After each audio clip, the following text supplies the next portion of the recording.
Well, there goes the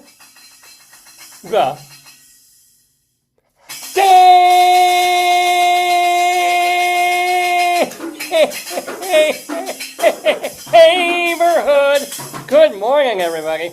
Welcome on this rainy yes, it's raining in Baltimore, ladies and gentlemen. Oh, we have the sloths. Sloths are happening. Okay, ready? Here comes one sloth for the wall. Try it.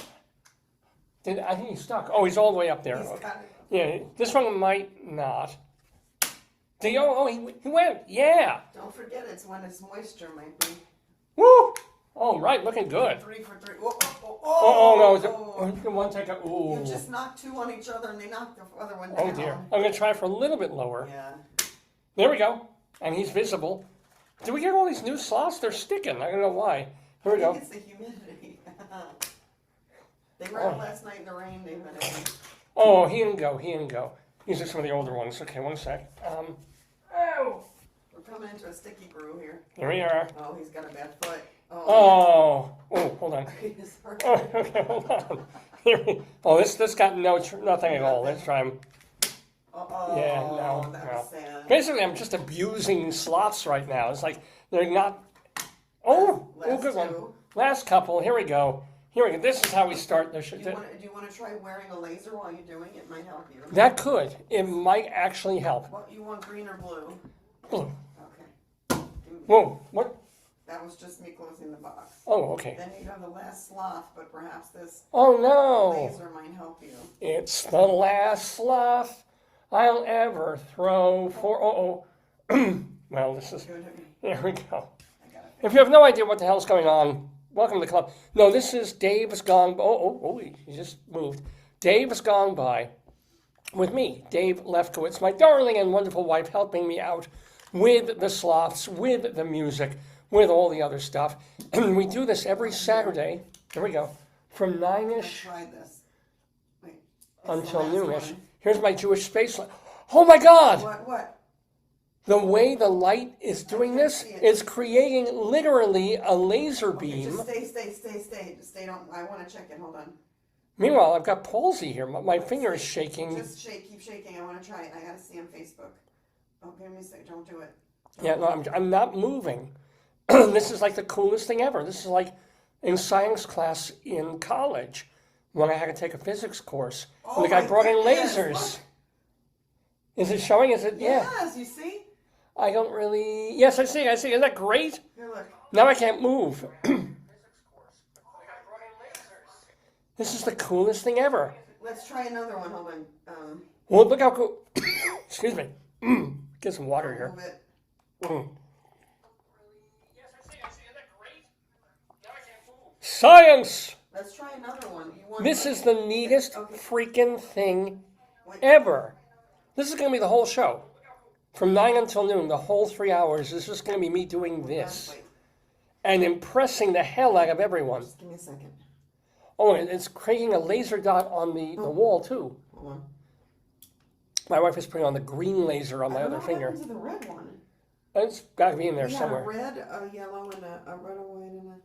I got to get this on. And the sloths are going crazy, too. I know, they're moving. You see the sloths are coming down the wall?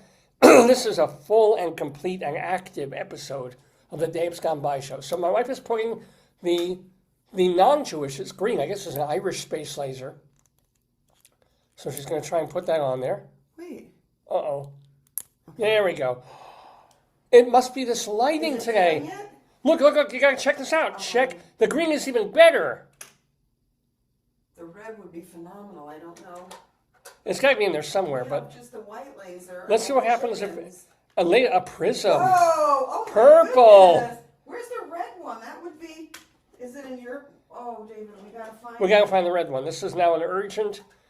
But this is so freaking cool. Chickens, the rabbits, the rabbit launcher, and a white one. I think did it have 3 or was there a red one?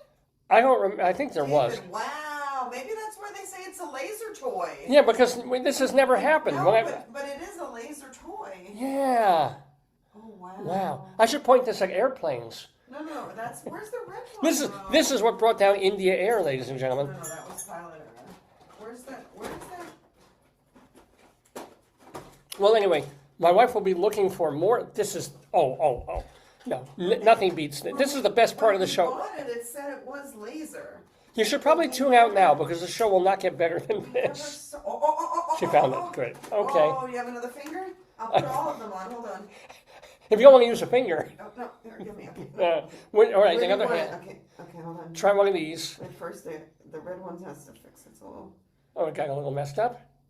I have to put it on first carefully. Okay. Or which hand? Oh, you do this hand. No, and I think no, this finger. I think. No. All right. You want this one? Whichever you Just want. don't shine them in my face. I'm trying not to. Here we go. And Oh boy. Give me the other hand for that. Oh, there's another laser. Oh, there's a white. Just give me a second. You know, these $5 novelties, man. You just can't trust them, but you can't beat them. Look at this. All right, we're gonna try these again. I don't know if the red is gonna do it.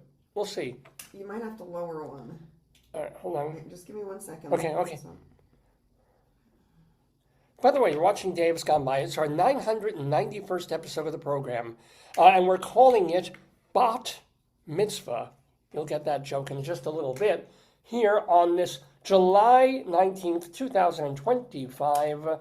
Okay, now, here we go. Try different ones. Everything seems to be hunky-dory except the red. You gotta. The white's good. Whoa!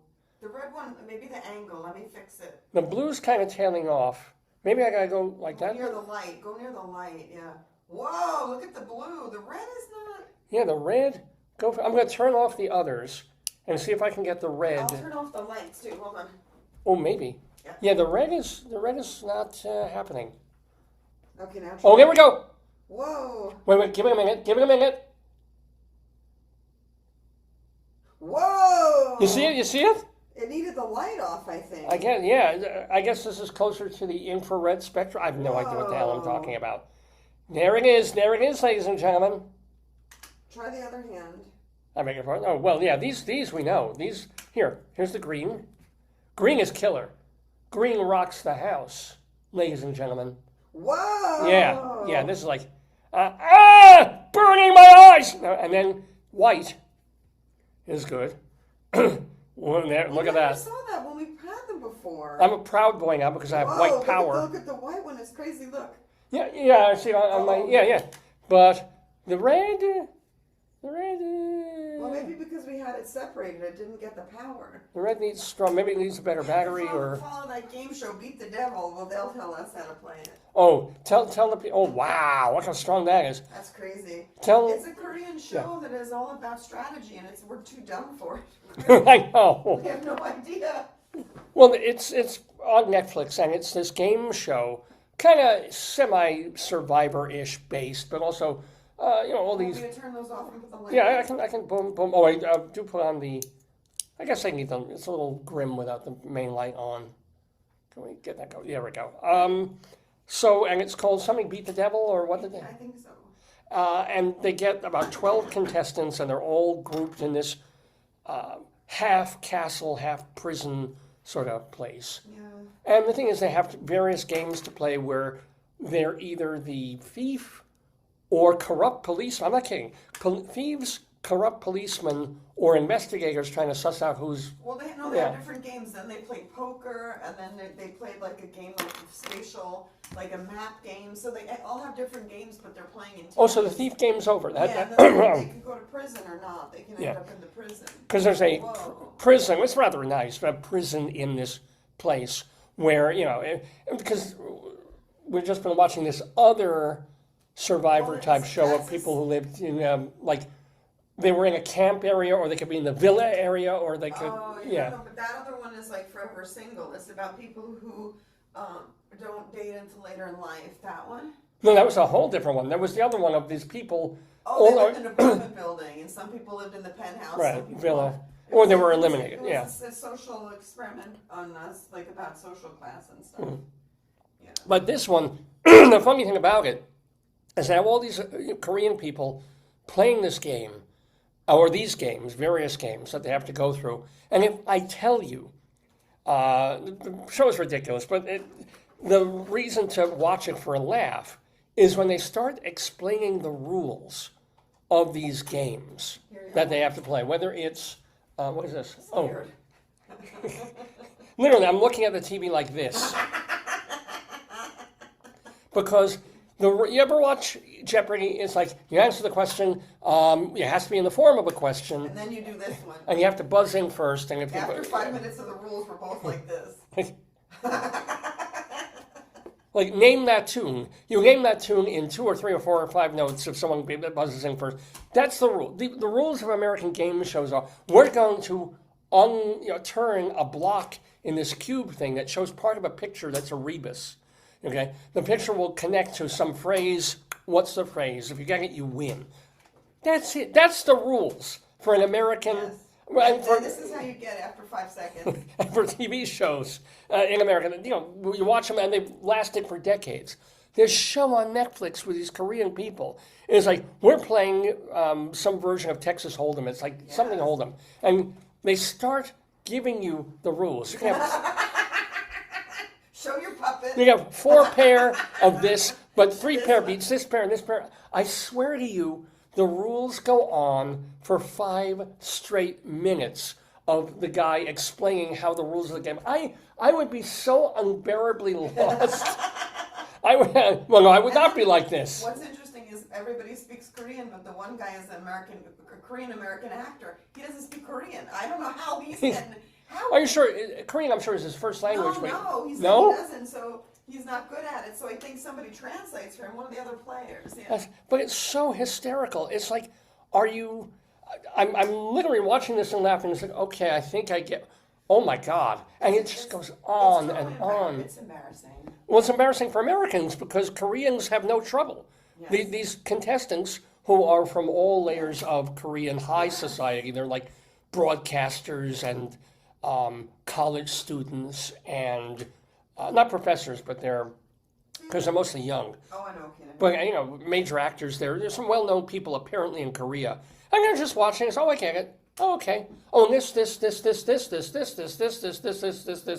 like, and in the game where they had to catch each other and pick who is the lying thief and the corrupt cop versus like the investigator, they show what is it? It's sort of a line map of the place. And you look at this map and they have to detail, like, guess where someone is going to go, what room they're going to go in. It's like 150 rooms. They get different metal bars that are shaped in different positions, and they have to place it on a map to find clues, but not overcome water or like a maze. And then they have to like find ways to touch. Like, it's amazing. It's batshit. It's amazing. It's complete, and they're getting this, and they're like, oh, he's going to probably go this way or this way or this way. Everyone takes notes. They're like, this is what the clue said, so don't do this, and why don't you bet this, and I'll bet that. I am so, like, I look at this and I'm like, okay, they get it. And as you say, it's embarrassing as an American that I can, and you as a person who loves math. I just find it, like, troublesome. No, this is probably more troublesome. That's your friend. That's my little Dubai nut friend when we were in New York a couple of weeks ago. You made friends, see? See, I can be friendly with Arab people there. I mean, it's a Dubai blow-up person. That's a pistachio chocolate bar. I can be very friendly with a pistachio chocolate bar. I can totally make peace with a pistachio or almond or pecan or walnut chocolate bar or cashew or Brazil nut. So we took, by accident, more photos this week. The photos weren't an accident, but the filter was. So if you remember the early days of, what was it, Instagram or TikTok? Where people were figuring out, like, ooh, our phones can do funny things. So my wife thought this was hilariously amusing. But it was because she didn't try to do this. This was just a filter that accidentally went on her phone. Keep looking, there's more of them, but look first. Yeah, I don't even. So wait, where's the, that was the, let's start with this one. This one actually came out okay. This is sort of the Elton Johnny, well, I guess the closest would be to Elton. I think I look pretty good there, all things considered. This is a lot closer. to like my regular spirit, angel or devil or same thing combined into one. Yes. Don't understand the purple lipstick, but what are you gonna do? And then the dog on the head, which the dog on the head, That's a corgi. a corgi on the head. Sorry, and then we've got this that doesn't even look like me. It literally airbrushed me. Not to mention putting crap on my face. It took off your facial hair. Yeah, it's got nothing to do with me. No, it just puts you like a cream on your face. Yeah, like but look at the eye. Look at it. It's got. You would never. Are In your a minute, eyes blue? I don't know about that. Maybe that's how you really look. No, no, I don't. I don't look like a woman coming out of the shower. No, it's got nothing to do with how I look. It's very weirdly big. Yeah, Right? yeah, nothing. Remotely nothing. I think we showed some of these last time. Oh, maybe we didn't. Did we show? If we did, No. there's this. This is This is basically every middle-aged man in America. We're trying to imitate a dragonfly, I think. Is that what? Yeah, that could be it. Or a bee or Yeah. something. And then I like the bug-eyed ones. That's kind of cute. Amusement, ladies and gentlemen, and then regular, nothing. Coming up on July 26th, ladies and gentlemen, Bagel Fest. It's Bagel Day. That, of course, is the calendar at our local Wegmans supermarket, which has a day for everything, including like chocolate chip brownie day and bagel day and manatee day and all of that. Fun stuff. Anyway, speaking of fun stuff, it's our 991st episode of Dave's Gone By. As I said, we're calling it BOTT MITZVAH, B-O-T-T, BOTT MITZVAH. Say more about your guest. I will indeed. He is an actor and a playwright and an acting teacher. And his name is David Dean Bottrell. And you've seen him. Where does he teach acting? Do you think like just in his own private studio? I'm not sure exactly what schools he is at. But if you probably recognize his face. If you know him, if you watched the TV series Boston Legal, Give me, I'll get he had a recurring role on that. Thank you. Yeah, on that show. Say the name again. Boston Legal. Okay. What's his name? David Cottrell? Bottrell. David Dean Bottrell. Here, go talking. Images of David Dean Bottrell. You've also seen him off Broadway in shows at the Public Theater. Oh, yeah. Oh, you do recognize, yeah. I think this is a good current one. Oh, this is That's this a is good- old. This is yeah. post Boston Legal, but this But is that's older. a good understanding of who he is. Yeah. So there he is. If you, it's good. I'll hold up the Oh, yeah. picture. And we have a color printer. I put pictures of the guests up here, but yeah. He also co-wrote an off-Broadway show called Dearly Departed that was done at the Second Stage Theater, and he's been doing these one-person shows, the full-length ones, as well as he's renowned apparently for doing a 6-minute one-man version of Out of Africa, which was part of an evening called Streep Tease, devoted to monologues that were done by Meryl Streep in the movies. But yeah, here's more of David Dean Bottrell. He's also had guest shots in everything from Mad About You, Criminal Minds, Mad Men, Bones, Wow. The Blacklist. I mean, just one after another. Yeah. Is he mostly stage or mostly TV? Mostly TV, but of course, as during his Boston Legal days, he was on TV a lot and everything. Yeah. Now he's getting a little older and he's doing a lot of theater, a lot of one-man shows, including just this week, he did his one-person show, Teenage Wasteland 13, 14, 15, all about his teen years Oh, wow. at Dixon Place. And then he'll be bringing that same he written a show. book? I'm sorry? Has he written a book? He has written a book, but it's about acting. Oh. He wrote, I don't think I have that. I think it's called The Working Actor Oh, wow. that he wrote. He used to write for Backstage. Yeah. Here. He used to work for Backstage as well. So, David Dean Bottrell, a life in the arts, and a very interesting life indeed. So, we've got him. This thing says actor, writer, director. Ooh, I didn't know really what know about the directing part, but Well, yeah. that's what his Yeah. blurb says. He was born in Kentucky. Oh, Second Stage Public Theater. Co-wrote Dearly Departed. I'm looking to see. yeah, please. one-man show. Right. This is his fourth. It says he's taught acting at UCLA and the American Academy of Dramatic Arts in LA and New York.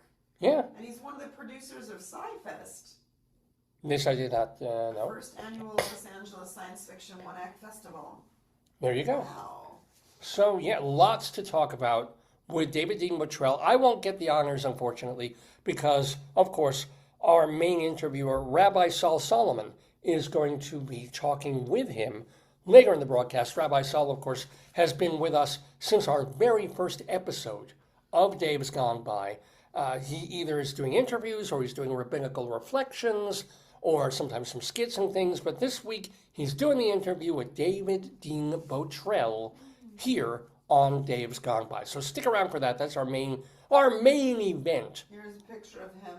Of the episode, Here's yeah. a picture of him showing a picture of him as a teenager.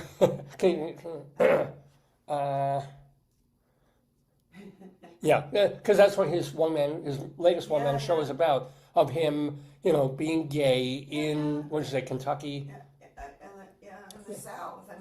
And then realizing that he wanted to be creative and do this, and all of that. So, looking forward to that on Dave's Gone By today, July 19th, 2025. That is not the only thing that we are doing on Dave's Gone By. I mean, you can see we throw sloths. That's very important. We play with our Jewish space lasers. I'm going to do this again. Look at that. So freaking awesome. There we go. Look how it's purple near my hand. I never understood the whole prism thing. When we were in school, in like elementary and high school, I kind of got that this spectrum of colors. No idea how they interacted with filters. In college, I tried to deal with it. When I was getting my master's degree and had to take a lighting course, I'm like, okay, filters change the colors of the spectrum laser thing. I'm done. Yes. Couldn't, not. I'm sure the Koreans have a game show about it. You have to create this color between this color, that color. If you're 5 degrees off, no. I mean, I have no idea. Anywho, also on the show we'll have Greeley Times, where we talk about phone calls, real ones, that came into the Greeley and Weld County Police Department in northern Colorado, the funniest, most ridiculous ones that are captured in a column by the Greeley Tribune, a real newspaper up in northern Co. And we'll share those with you. We have a lot of fun with that. Also, we will have our Colorado Limerick of the Damned, where today's Limerick is for Two Buttes, Colorado. It's a place there called Two Buttes, Buttes, which, I was so tired the other day or so when I had to write this limerick up, and I didn't think. I just saw it, and I was like, oh, this is going to be so easy. It's two butts. But it's almost too easy to write a limerick about that. So I ended up writing one, and it was horrible and disgusting. And then I realized, and then I was like, I better look this up, because Butte, Montana is pronounced Butte, like beautiful. And then I looked it up, and I was like, it's not two butts, it's two buttes. And I scrapped the whole poem and write a new one. And the good news is that this poem is even more tasteless and disgusting than the poem I had to jettison when working on this week's Colorado Limerick of the Damned. So that's also happening, our limerick for Two Buttes, Colorado. And speaking of really disgusting, we have another song this week. Sometimes these things come in like batches.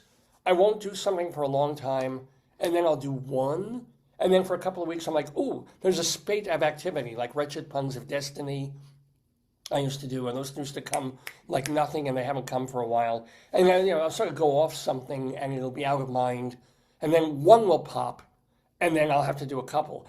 That may be happening right now, I'm not sure. But last week, if you were lucky enough to be with us, you heard my brand new song, based on a Rolling Stones composition.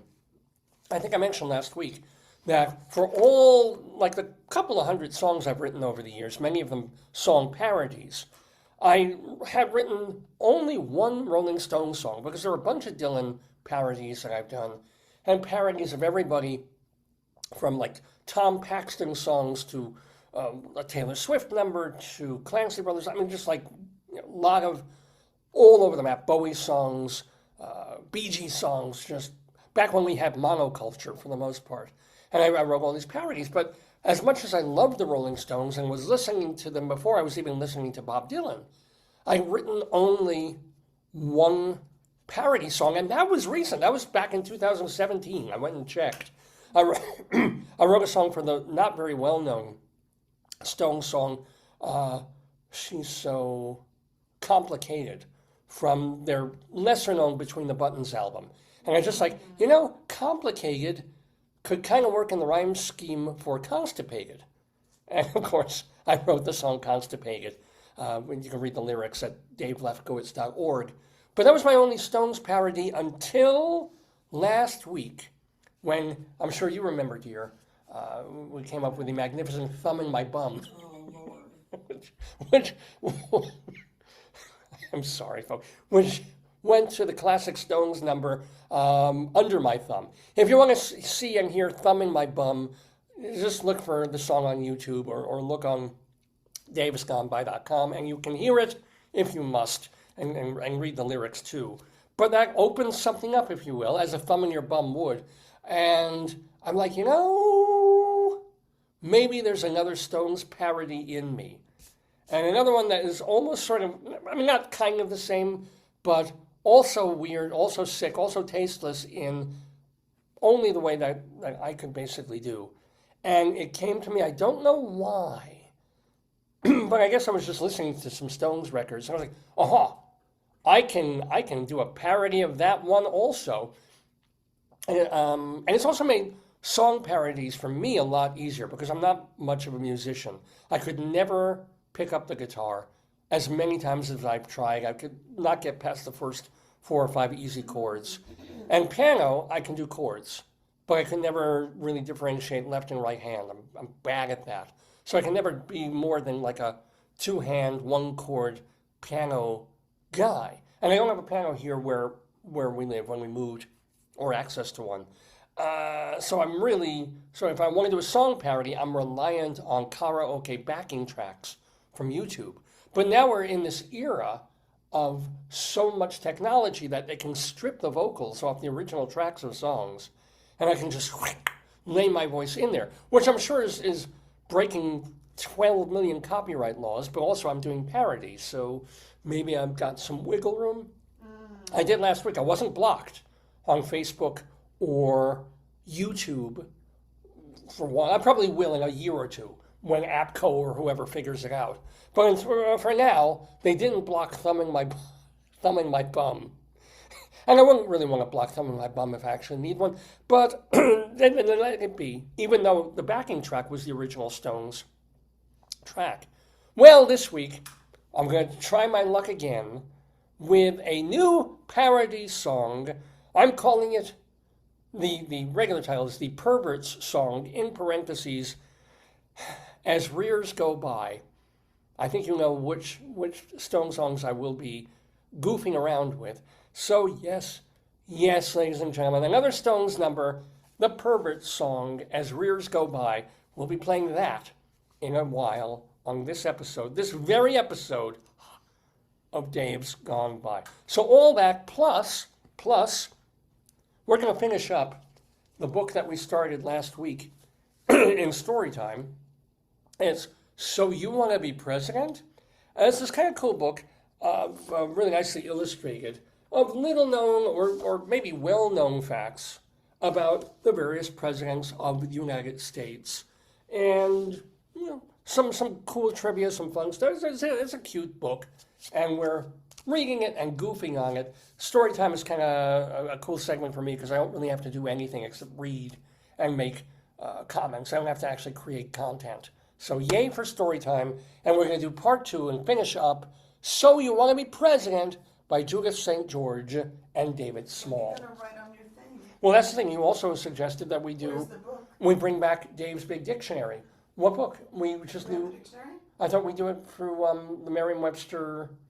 Oh, okay. We can do it that way too. I'll get it for you. Merriam-Webster word of the day today.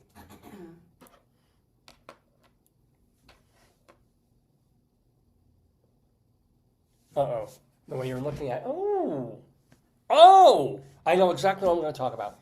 So, when I came up a few years ago with Dave's Big Dictionary, the idea was for me to be, let me hold on to this for a sec.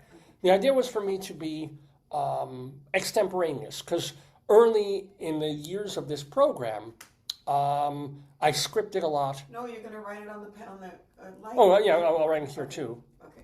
But, and this was a challenge for me to go, you know what, Dave?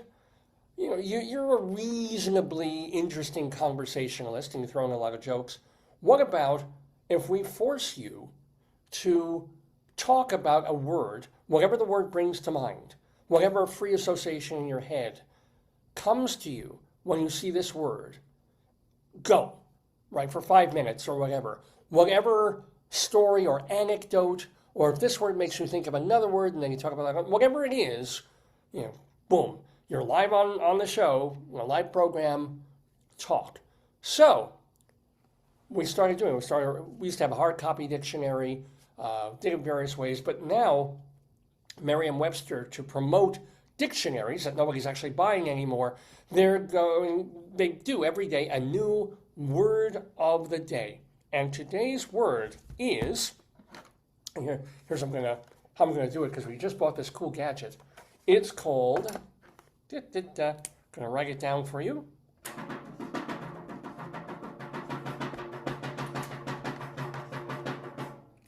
La da da, here it is. How do I turn this thing on? How do I work this? Devise. Well, let me see it. Devise. I'll move myself over here. It's got a note saying there's a helicopter circling. Let's see what they said. Anyway, so the word is devise, and yes, so we got a notification that somewhere over Falls Road, there was a helicopter, probably because of the water main break a day or two ago, who knows.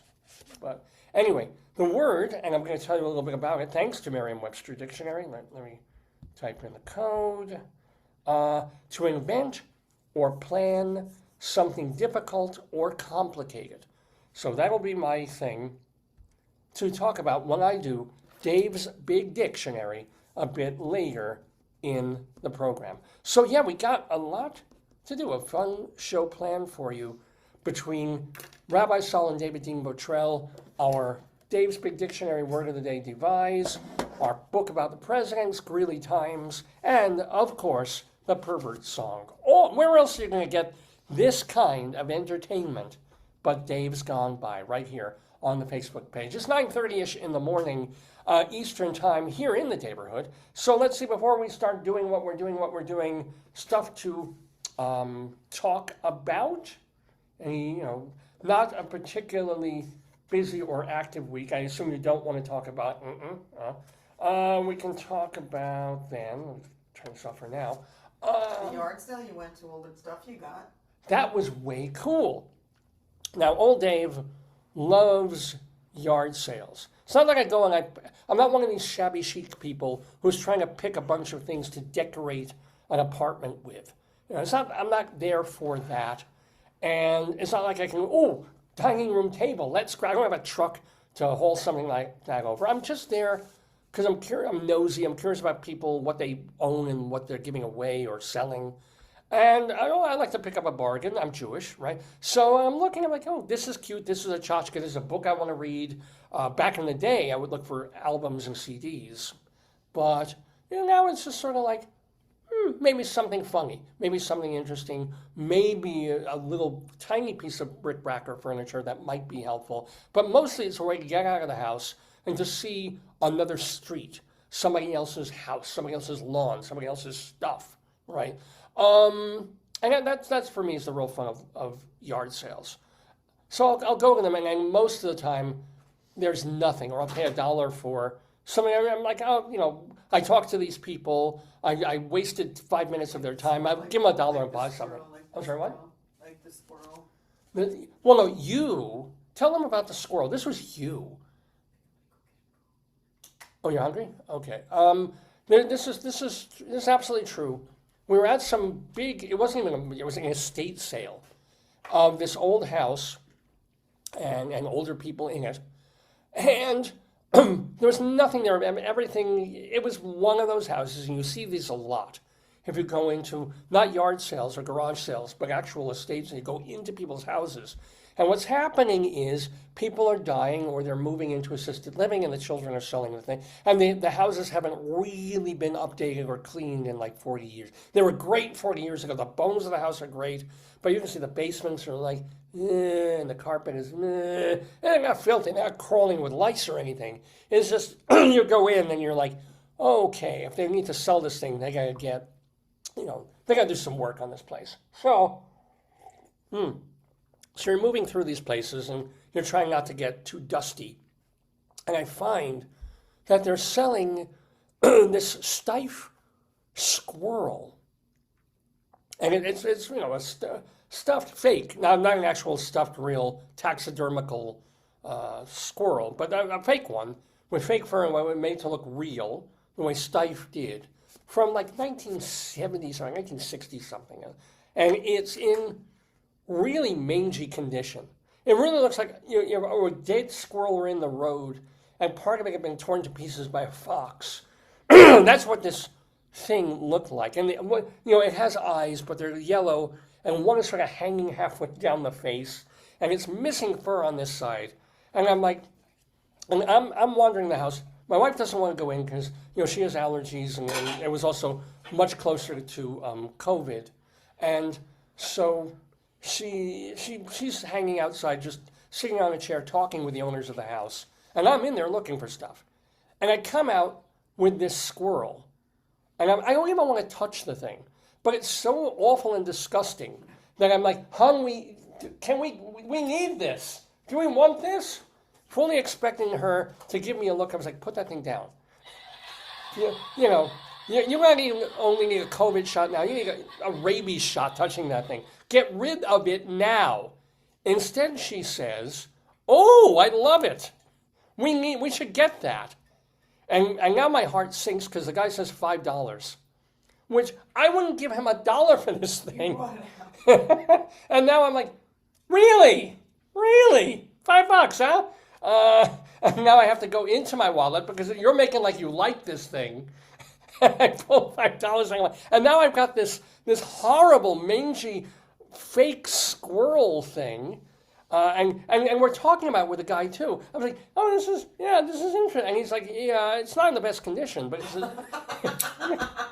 no shit, but it's Steiff or Steiff, however you pronounce it, which technically, even in the condition it's in, is supposedly worth a lot more than I'm not here to get, worthy to go on, what is that show that's been around for a million years? There's some people Antique Roadshow. They make that living doing that. Yeah, no, I'm not one of those Antique Roadshow people either. I'm not looking for, this kind of lamp is funny looking, but I'm intrigued. And then you go on Antique Roadshow and it's worth like $1,200. No, I just like, I like that lamp. It looked good on the desk. You were played. But you! Yes. Why did you do that? Because you tortured me, and now you got it. How did I torture you with that? And you saw that squirrel. And that squirrel has never left our car. Well, I was going to bring it into the house, and I was like, I'm not bringing this in the house. As far as we know. Yeah, it's in the back seat of the car, lying on the back seat, because we don't have children. We never bring anybody anywhere, so the back seat of the car has just got crap on it. But it's lying on the back seat of the car. The eye is still hanging out. It's not even strapped in. We're just kind of hoping it rolls and falls out into the road. but we kind of love it. It's so awful and ridiculous. And who knows? And it's not even something like when we're clearing out our stuff, we have to move, or one of us dies or something, we have to clear some shit out and throw it in a dumpster. We're going to have to look at that squirrel and go, wait, it's Steiff. We have to get this appraised and see, this might be worth like $100. And the appraisal will be $90. It's like, I'll find it for you. What is it called? Steiff, squirrel. See if we can find this thing. Steiff or Steiff squirrel. So I've become much more reticent. I'm just grabbing something and showing it to my wife and going, Hon, do we need this or not? There he is. You found him? You found him. You found him. Yeah, it's Just pick one out. You can pick this isn't exactly it, but it's kind of the first close. Hold on. It's something like this. Although this is in far better condition. See, if you'd given me the look on your face when I come out of the house, I would not have spent $5. Payback for what? Dragging you to go to an estate sale, I guess. Yeah, maybe that's it. Here's another one. About 10 of them, you don't buy anything, so. Here's this one. This is a little closer to the one we have. Let me see. At least the eye is on this one. Why does it look so, like, jacked? Because they're old and they were meant to be played with or something. You know, what is this? How is this worth anything? How does anybody who get near this not need a tetanus shot? So, and there was one time though when we were in another place, and we passed a room and the bed was filled like on top of it with all this stuff, including a big poop pillow, and it was like $1 or $2 for the poop, and I went to grab it, and you're like, no, the poop pillow you wouldn't let me take, but this horrible squirrel for $5. I just figure, I don't see myself in or both of us in 2052 or 51 at this point, when we can pay off the house, and it's like we're almost home free, we're almost going to own the house, and when we look, and all our bank accounts are clear, we have not a penny left, and it's like we're $5 away from being free and clear on our mortgage. And you got to sell the squirrel. And, oh yeah, I guess we could at that point. Yeah. It'll be worth even more. So anyway, I do like yard sales basically for that ridiculous reason. So last week, but usually I don't get anything, or I throw $1 because that's cute, whatever. But last week we were lucky. We went to this yard sale and they had cool stuff, including I'll give a picture. A new but unused ice cream maker, Give me your phone. which I've always wanted to buy an ice cream maker. I never did. Dash ice cream maker. Because it always seemed like a pain in the ass, and it is. But I've always wanted to, why not try making homemade ice cream? What a great thing.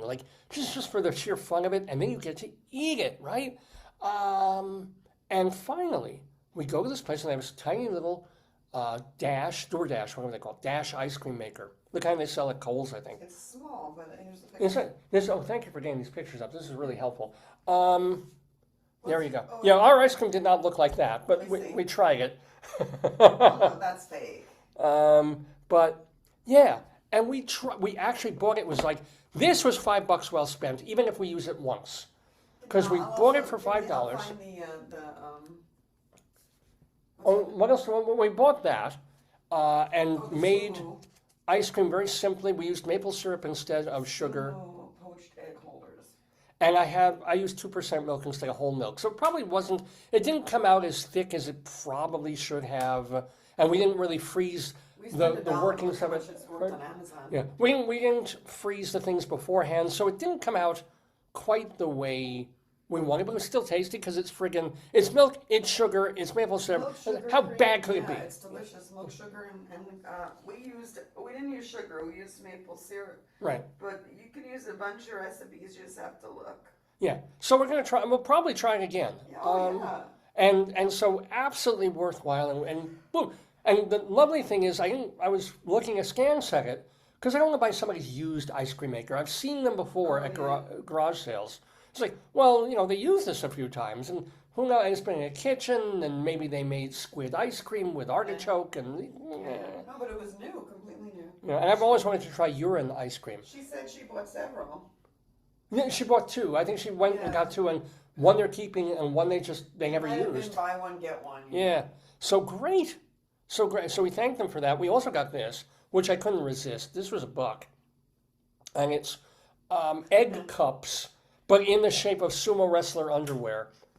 As a goof, we may never use this, Because we make hard-boiled eggs and a different thing, but again, you cook in these, or are these just to put them in? No, you hold it. Remember, like Hercule Poirot, how he gets the egg in the Yeah. egg cup and you tat. Yeah. Well, we should do that with your hard-boiled eggs. You just made them yesterday. Winner breaks it all. Oh goodness. The winner breaks it all. That's nice. I So guess that was you can see cool. who breaks the egg properly. And what else did we get there? We got one more thing. There was a surfboard, but I know I'll never go surfing, so. I'm gonna look it up. Give me a second. Oh, and a tent. Most useful mug, Coles. Right. I think that's in the bathroom. I brought it up. I just never brought it in You have here. the Grouch mug in there. Well, that's here. That's Oh, this. sure, I found it.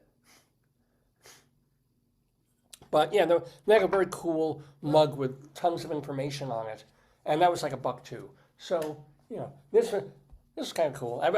I'm debating whether to actually use it, or we have so many mugs.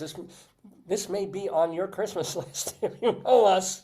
And I was like, yeah, we spent like $20 on this mug. We thought it was so cool for you. It's in its packaging and everything. So don't forget that you saw this episode where I told you I got this for $1 in a garage sale if you happen to get this from us. But anywho, yeah. So happy garage sale. I want to put you back. I got a chef follow you. Yeah. I like that why didn't you put the bird with his lights on? Oh, the lights are on. It's just on the other side. Are you supposed to look at the lights, or are you supposed to look at the bird? Look at the lights, honey. Oh, Can you flip them and I could. Yeah. I guess it's supposed to be like this. There we go. Yeah, that works sort of, too. Sort of like a flamingo with the measles.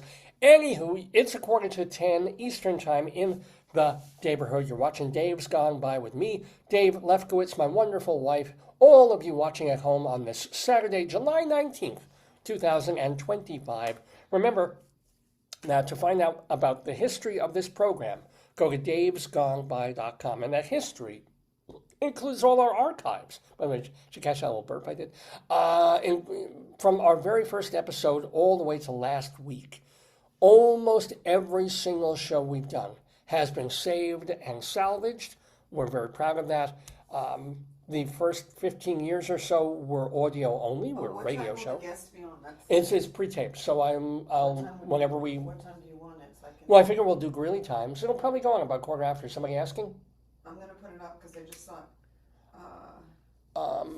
So every episode, and then of course the last 6-7 years have been Zoom or Facebook video. So that's all there too at davesgoneby.com, as well as archive.org. Archive.org. Same material, same interviews, same entire episodes. It's just, it's nice that we have two different platforms for our content. We also put our audio content on castbox.fm. CASTBOX.FM. This is if you're on the go and you're not going to treat this as a TV show, because it's still a glorified radio program, you can download as a podcast to castbox.fm and listen to the program anywhere you are, on the train, on the plane, on the exercycle, the elliptical, if you will, wherever you are. Castbox.fm is a cool place to download the program. But really, our main home is davesgoneby.com, as well as this Facebook page, Dave's Gone By. Tell everyone about them. So, we have coming up, as mentioned, David Dean Bottrell talking to Rabbi Sol Solomon. We have our story time with So You Want to Be President. We also have our Dave's Big Dictionary word, which is going to be devise, and our Colorado Limerick of the Damned Two Buttes, and our song, the Pervert song. All of that ahead, or if my wife is here, two heads, coming up on Dave's Gone By. Other stuff I want to talk about, or do we want to get to Greeley Times? I'm just put a thing saying guest interview at, What? I got really tired after eating my food. I put a thing saying guest interview at 10:15. Yeah, all right. So let's get to our Greeley Times segment. I've got that here, actually. So Greeley Times is based on stories, I keep calling them stories. They're phone calls that come into the police department in northern Colorado. Oh, the chickens are flying already. Hold on. Here we go. More flying chickens. Oh, boy, this is hitting me. hitting me. There we go. Oh, double chickens. Look at this. Woo. Oh, 3D. Woo, woo, woo, woo. Okay, well, that one fell. That one, whoa. Now you're not even trying. You're just going to hit me with these things. It's like the squirrel you made me pay $5 for. Okay. Let me play the... Here's the intro music. Greeley, Colorado. Oh my goodness, what a wonderful city. Oh yeah. Greeley is a wonderful city located in northern Colorado. 49 miles northeast of Denver. Oh yeah, it's such a great city. I love to go to Greeley. I love Greeley City Hall. Everything about Greeley is very, very great. Oh yeah, I like all the things in Greeley. I like to support the local economy. Yeah, Greeley. I love Guggenheim Hall at University of Northern Colorado. I hope it comes down. I got to go get that. Greeley's All a wonderful place. right. Oh, no, it's going to fall down. Whoa, It fell? Good, thank God. Yeah. He just fell to his bunny death. Okay, try this one. Here's another tchotchke that we bought about a week ago. With This is a long time ago. I got this around Easter time. What's it? Yeah, because it's Oh. a bunny, an Easter bunny. It was for some poor kid's Easter basket. All right, so You again, gotta shoot the feet. Turn around the other way though. 'Cause he if goes. Yeah. No, he goes this way. He No, goes. you're gonna shoot it at me. Oh, yeah, the right. feet. Okay. Yeah, okay. All right, I'm gonna lower. Oh, I'm gonna okay. angle him Okay, this let way. me- yeah. Here comes the bunny. So you see, I'm doing this. That did not work. No. It hit my shoulder and fell. Oh well. And this is why I'm not on Korean game shows. Okay, so we have a phone call. Oh, I gotta turn this around now because this is like woo woo. Here we go. Want the violin or the tuba? I'll probably need. Let me try what tuba? What's that? Sad trombone. Oh, sad trombone. Love sad trombone. Gotta have it. All right, here's our first. This is blinding you. Our first item, if you will, and you will, in our Greeley cop log times. Thanks to the Greeley Tribune for this and Chris Bolin, who collects these actual phone calls that came into the police department. A caller at an unknown address said she was a newspaper carrier. Now, when she tried to put the paper on one man's porch, he started yelling at her. The caller was extra nervous because she believed she had been shot at the month before. Some people just really hate the New York Times, I've got to tell you. But apparently, dangerous times for delivery or newspaper delivery folks. At least there still are newspapers being delivered, you know? Anywho, let's get another call. Okay, here's chicken phone. A caller at an apartment complex on 8th Avenue said that a non-resident had locked himself in the common area laundry room. I just hope we make a clean break. Get it? Thank you very much. Well, eventually the tide turned. I hope it came clean. Here we go. Oh my God! Hun! This is huge. This is a big one. This is, oh!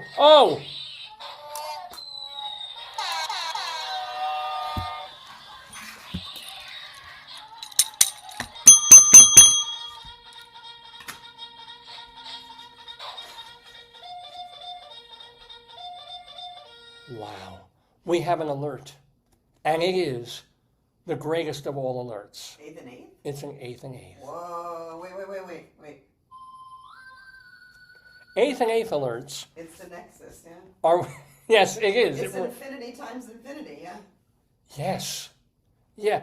It's 8th Avenue and 8th Street in Greeley, Colorado. The cross street where all the weirdest things happen, all the strangest people live and perambulate. Ladies and gentlemen, this call came from 8th Street and 8th Avenue in Greeley. I'll hold this for There's actually a Christmas goat now, like the Hanukkah llama. They have a Christmas Christmas goat. Yeah. goat. Yeah, it does, yeah. Okay. Yeah. It should actually be for a Jewish holiday, because you've heard of the goat of many colors. Yes.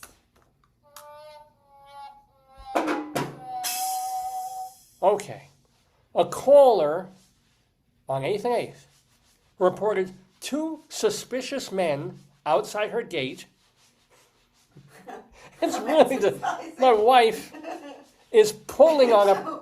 She's doing that. I better show it. Exercise. She's yanking. Yeah, I'm hoping she's exercising for.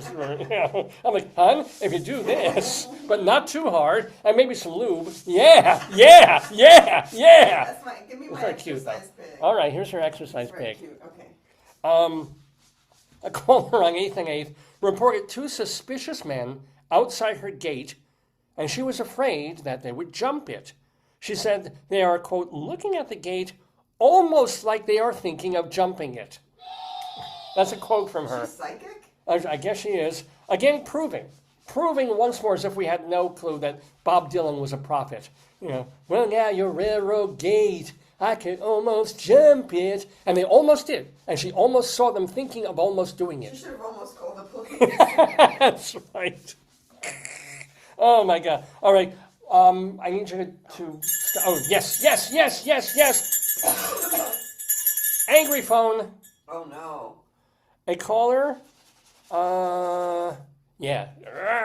Oh, get your animal noise ready also, though, please. Yeah. A caller at a Greeley hospital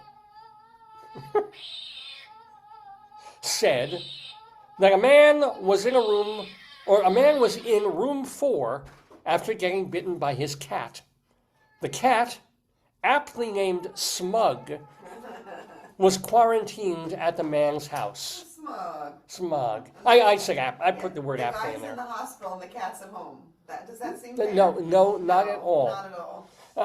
Just, men always have such trouble with pussy, I gotta tell. Oh, we have another air horn phone. A caller at a health facility on North 17th Avenue said a female worker was watching him sleep from the hallway. The worker then came in the room and, quote, licked her lips and grabbed her boobs before walking away, the caller said. I know, it is a health facility, and that sounds like a very healthy activity for both of them. So, yes, ladies and gentlemen. Oh, more phone calls coming in from the Greeley Tribune's cop log. Oh, what? Tell me what? Stephen, your friend Stephen said, was the lady's name Marie? Hold on. Oh, Stephen getting the Bob Dylan reference there. Oh. Absolutely sweet. Yes, well done. Stephen gets the air horn. Get this. Where are you tonight, Stephen? So thank you, Stephen. And I hope you're doing well. Stephen, is it the Stephen we both know? I'm gonna Give him a big heart because he's had a very rough year. We love you, Stephen. Okay. But not in the way that No, loves the guy in the room. No, not in the pervert song way, no. Not in the inappropriate way that was probably like workplace harassment, what she did. Well, the holding of the boob. Well, no, if I'm ever in a hospital and a hot nurse wants to, I'm like, I would make me feel better instantly. Anywho, ahem. A caller on laser phone. Here we go. Don't do that, David. Don't do that. All right. Use the boogie phone. Here, wait. Let's. Use the boogie phone. I want to do this for the thing here, though. Ooh. We gotta. Look at that. Ooh. A caller. Where was this? Stephen said yes. It's the Stephen you know. A caller on 15th Avenue. Oh no. Sorry. This is not a healthcare facility. This is an urgent care facility. A caller. Yeah. Said that a patient had been shooting at a gun range, and a bullet ricocheted and hit the patient's finger. We saw that. We saw that show about the the German show about where they're trapped in the apartment building. Yeah. And they shoot at a metal object and the bullets come back at them, yeah. And kill like the old man, yeah. Yeah. So it can happen. This guy was handgun a bullet Why tan. wouldn't he go to the emergency room? Why is he in urgent care? Isn't that the He's emergency? shot. No, the urgent care is They like... probably took the tip of his finger. No, the urgent care is where you go and you have like allergy or like a cold or you need or if you have serious thing, you should go to the ER. Then what's the point of urgent care? That's like if you need like, I don't know, lesser stuff, not that. Well, I mean, it didn't blow his head off. It just blew a little, probably piece of his finger. And the caller was an admin and didn't know if she needed to report it. I guess if someone shot with it, are you obligated to report that to the cops? It wasn't the patient. It was the person working at the urgent care. I don't know. Anywho, we have more phone calls. Here, use this phone. Oh, yeah. The Flinger phone. We'll do this next week. Coming up next time. We keep promising this. It's like Ernie Kovacs and the Nairobi Trio. Next week, we're coming with it. Snotflingers. I got the snot phone. Here we go. A caller on 15th Avenue Court said that a couple of drunk people 2 houses down were, quote, running around acting strange. I'm literally talking about people running around acting strange, and my wife is over there going with like a pulley pig. I'm trying to promote my health and my Yeah, wrist. no, it's good. It's good for your wrists. It's good for your... This wrist is my bad one. Yeah. Plus, it's good. It'll lift up your boobs. Well, yeah. I know what that is. Okay. Yeah, I'll give you something else to practice on, hon. A caller at... Okay, so a couple of drunk people 2 houses down were running around acting strange. Yeah. One of them did not have a shirt on, the caller said. Unfortunately, it wasn't. It was a man. But like it would. I mean, it's the middle of the summer. Oh, maybe she lives near the college. It's like a Oh frat yeah. house. Yeah. But if someone doesn't have a shirt on, No, but if it's a frat house, like Yeah. maybe she's, maybe. Well, let's get to an elsewhere. I think it's time that we move to just for one story or two away from northern Colorado for a story that happened somewhere else. We do this always in Greeley times. And this we go back to near our old stomping ground, Westbury, Long Island. Oh, wow, okay. And this was literally in the paper 2 days ago in the New York Post. What happened? You saw this one. Oh, no. A 61-year-old Long Island man Yeah. has died. When I first wrote this 2 days ago, it was in critical condition. And then a day later, no, he died. What happened? After being sucked into an MRI machine. God. The freak incident occurred Wednesday when a man sporting a large metal necklace. Why? But they usually ask you to take your stuff Yeah, off. there's a sign on the door. Yeah. Yes. He walked into the exam room. Oh, he wasn't the patient. Why would you No! do that? No! I hope it wasn't somebody like, hi, I'm the new cleaner. Whoa, Hey, I'm Vigo. I'm here, I'm here for the plumbing. Is this the room? He opens the door at Nassau Open MRI. Oh, God. While a scan was underway, someone was in the machine. Why don't they lock the door? I don't know if you can lock. You I can't would probably can't lock the it. door. Yeah, and then you could unlock it. Lock the door. You mean like And then unlock it. Why would you leave the door open? I don't know. Authorities said the unauthorized man suffered a medical episode after he was forcefully pulled into the machine. He was rushed to a hospital, and at that point he was in critical condition. And a day later he dropped dead. Ironically, the guy was educated at a magnet school. No, but there were 2 things that people posting on the New York Post were asking. One of them was how was the patient in the machine? Oh, my God. Can you imagine you're just sitting there like... No, but the thing is, the horrible thing. So one of my coworkers just had one, and she said, they tell you do not move. Yeah. So now you're in that thing, and you're not moving, because, they tell you to not move. Yeah. And if you've not had one before, you might think it's part of the procedure. You don't know. Shit! I can't. I just moved. I can't help it. It's like 200 pounds just came at me. It's like thump. I don't know if you would, but do they tell you not to move because something will hurt, or because it'll ruin the image? They tell you not to move like everything, and I don't understand this. Yeah. Even when they do cataract stuff, right? They tell the patient don't move. Yeah. But what happens if you do? Like even for me at the dentist, they should lock you down because if you're moving, Yeah. you could mess up the stuff. Like if you, what happens if, somebody's doing something and the person like goes to get up or, Yeah. like, I don't No, think- but it's like, it's different for me, I think. Like if you move during an x-ray, Yeah. it just won't come out. No, it's the same thing. Yeah, Yeah. they won't. But But if you move during cataract surgery, Yeah. your eye comes out. Oh. It's like there's jelly flying across the Okay, doctor's I'm gonna office. be sick, please. Anywho, speaking of being, I'll say, no, I'm going to do this one. Oh God, please don't make about bodily fluid. This is from Boston, Massachusetts. No. Oh, she's a real barficionado. If Charisse Zarunian Yeah. feels stress, anxiety, or premenstrual syndromes, Multiple. it can trigger multi-day vomiting, where she throws up as many as 15 Oh, I feel times bad per for her. day. Oh, poor thing.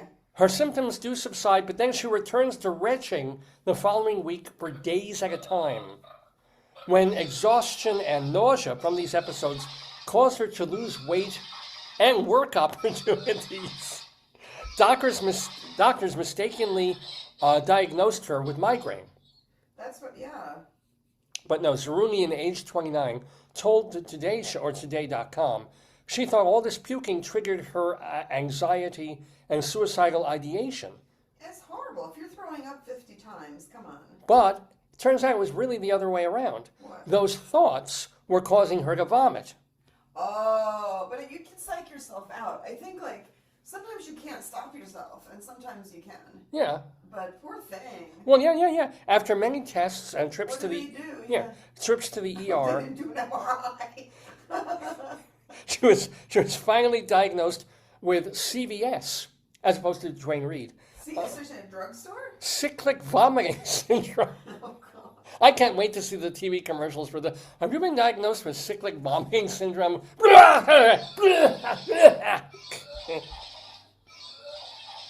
CVS apparently hits 2% of the population. And, that sounds like nothing, but like Jews are 2% of the American population. it's There's as not- many vomiters as Jews. But maybe they think they just have like other diseases. I've never heard of that. No, nobody has. All these things that barely exist. Mostly women get this. Young adults and a family with a history of migraines. Oh, great. Maybe that's what I have to look forward to. But it's because it's the same triggers. Look, triggers include sinus problems, Yeah, stress, yeah, excitement, yeah.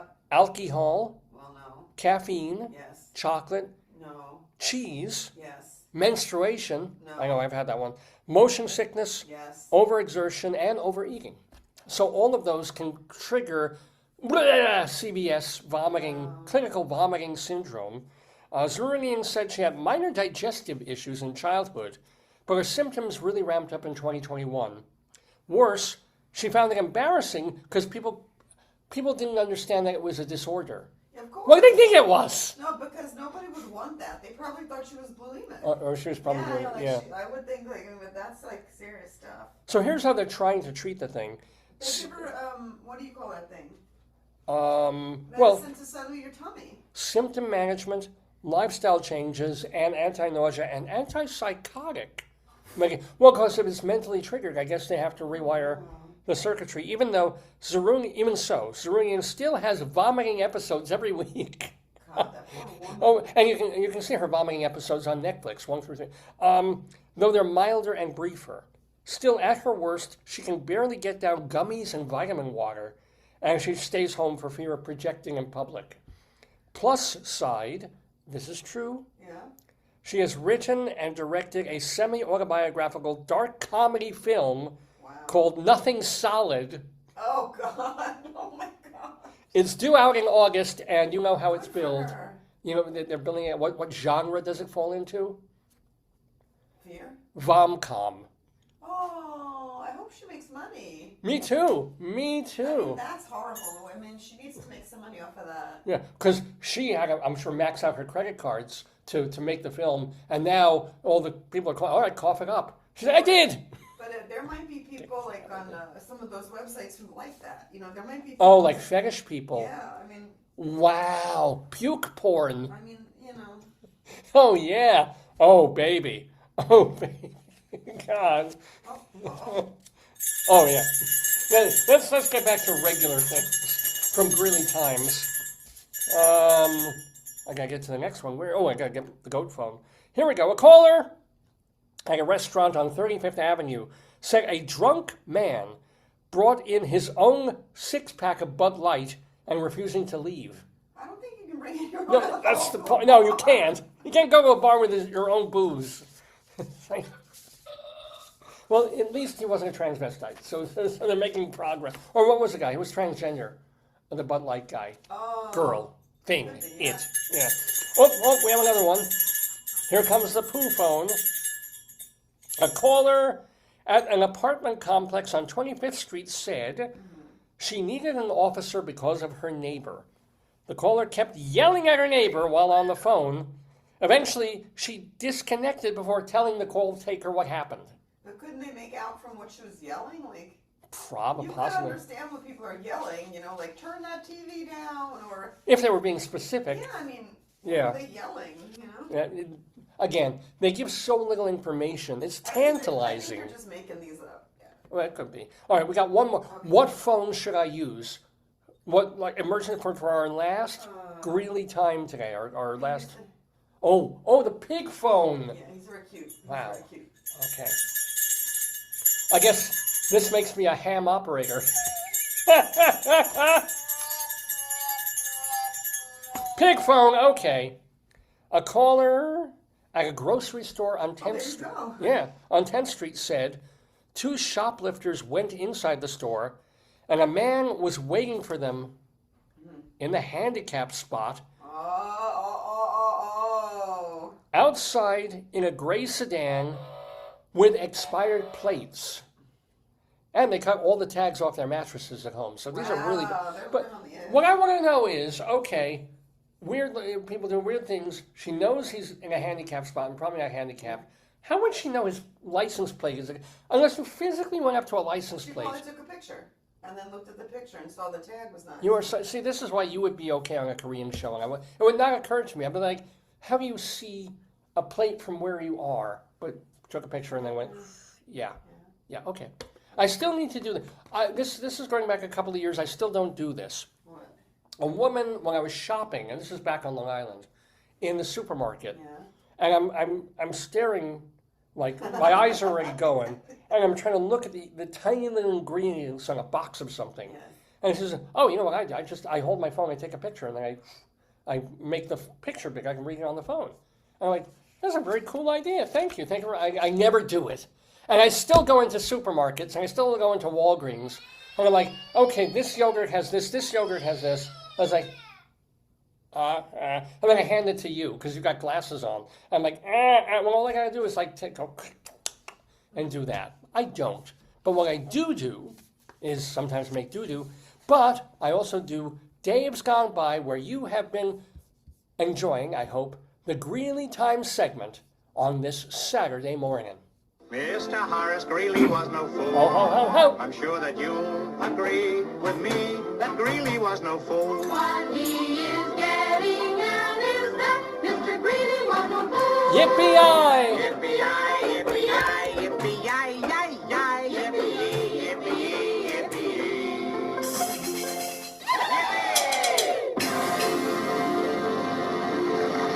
All right, ladies and gentlemen, it is 10:15 in the morning, Eastern Time, and we have a treat for you because we have our guest in the Daverhood. He is an actor, he's a playwright, he is a director, and you most probably, if you recognize, if you see him, you saw him for a while on Boston Legal, the very popular network TV show, but he's done guest shots on so many other TV shows.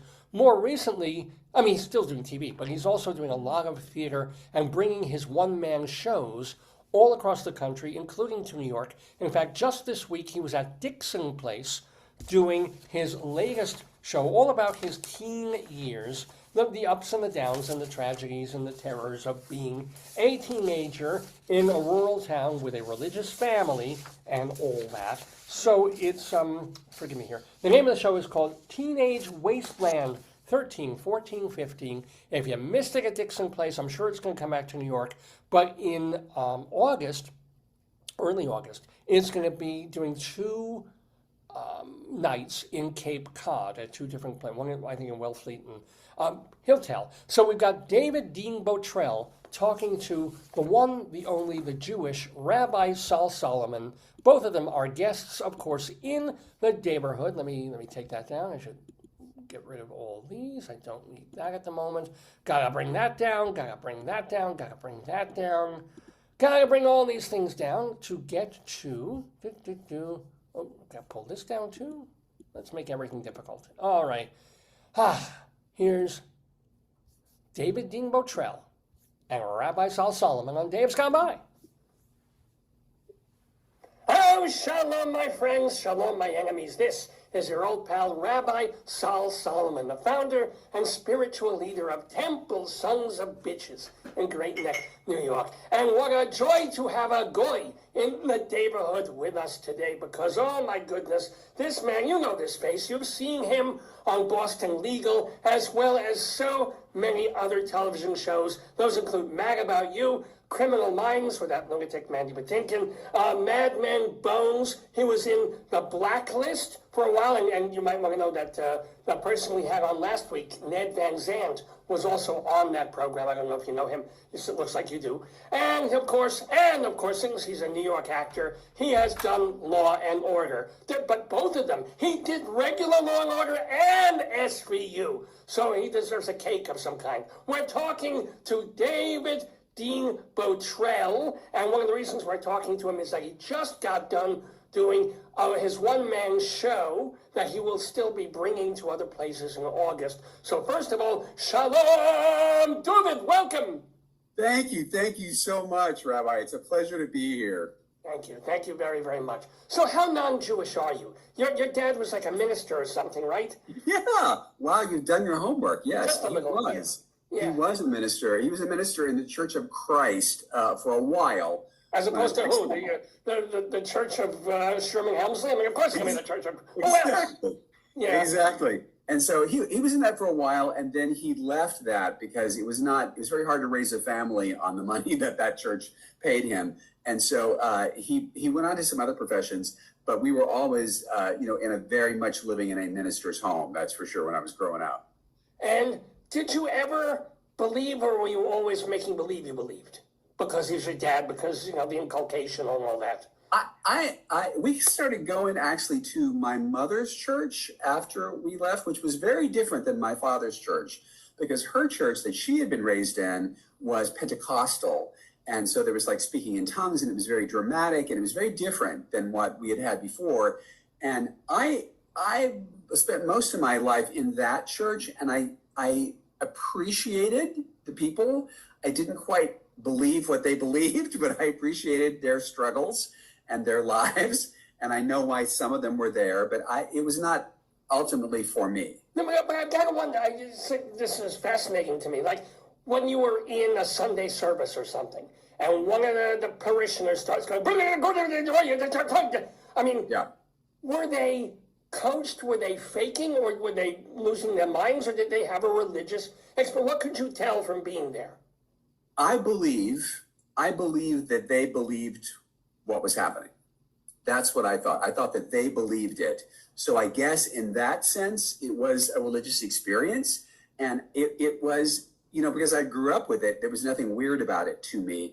I remember bringing a friend of mine to the church and with me one day, and she was terrified. She was so terrified. She was clutching my arm so tight. I thought she was going to leave bruises, because she didn't really understand what was happening when people would start to do this, because when that happens, the whole church falls silent. Yeah, no shit. That's crazy. Yeah, right. Well, they listen because it's supposed to be the voice of God speaking in an ancient tongue.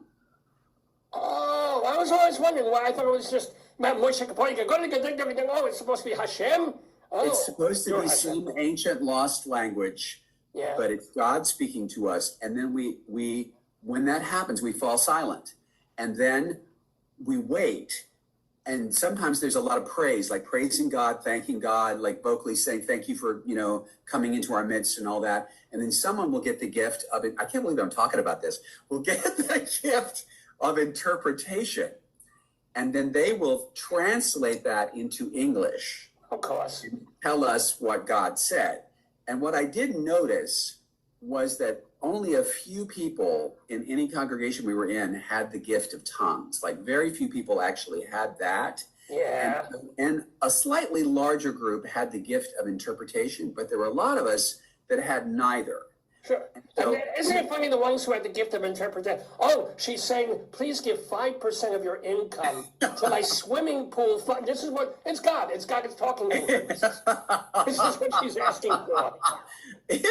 You know, I got to say, usually, by the way, 5% is low. It was usually 10% in our church.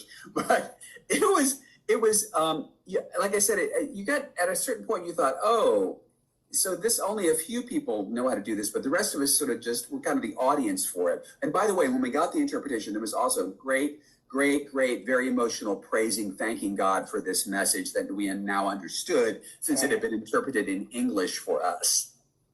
Yeah, sure. This is why the Talmud in my temple is an uppy-dubby. So if you I can't. I need to go back to shul. I've forgotten how to do it. It's been a long. I do it in Hebrew, so it's really difficult. Oh, that sounds complicated. So at a certain point, you not only realized that you weren't a religious Christian person, but Right.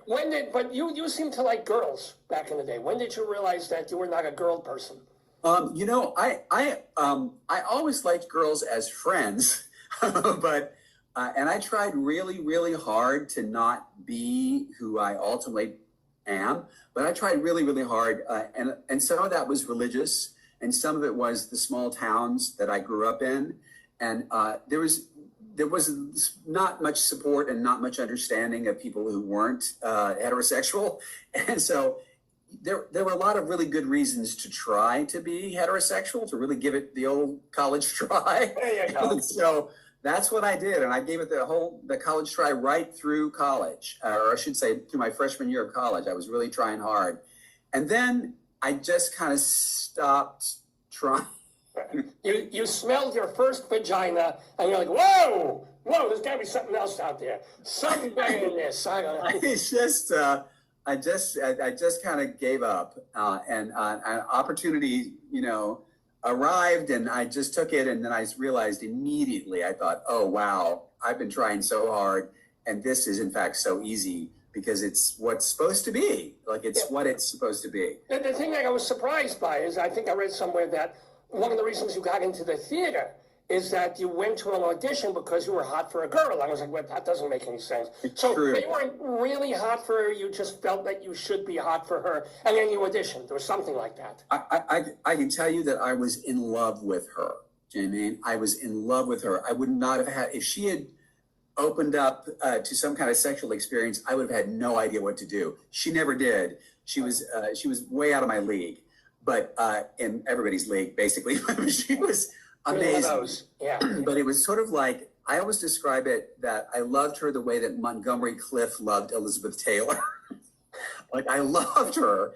I was in love with her. I wished that we could be a couple, although I had no idea how to execute that. But I really did love her. I mean, I really did. And then she kind of knew the story about me before I knew it. I mean, she kind of sensed it. And so she kind of pushed away from me, and when she graduated a year ahead of me, and then she disappeared and cut all communications, and I didn't speak to her again until we were probably in our 50s. Oh, is she well known? Did she become an actress person? No, she didn't. She didn't go that route. Actually, she became a reporter for a newspaper. Oh, all right. Well, and it worked out for you, and it worked out for her, which is the most. It did. Now I'm curious. Do you remember what part you went up for in that audition, and did you get it? I did. The only reason I went to the audition was because I wanted to meet her, because I thought she would be in this play. And the play was called Black Comedy. And Peter Schaffer. Yeah. Good. Excellent. And it was not really the kind of play you should do in a high school. It was like really a little too sophisticated for a high school. So we really had no idea what we were doing. But only 5 boys audition, and there were 5 male roles play, so I got in. Doesn't that help? Isn't that the best? Yeah. It was excellent, and I played an electrician who was a German refugee, who in the script was described as being cultured and effervescent, which I was neither of those things. Oh, it's funny. I see you. It seems like typecasting right now. Back It then, wasn't no. then. Yeah. It wasn't back then. I was very shy back then. And I worked my little butt off trying to sort of pull this off. And I used to watch, I had to have a German accent, and I would watch Hogan's Heroes every night. And I would listen to Colonel Klink, and I would try to get his accent down. And this, I actually tell this story in the show. Many years later, I was in a play with the actor Werner Klemperer's girlfriend.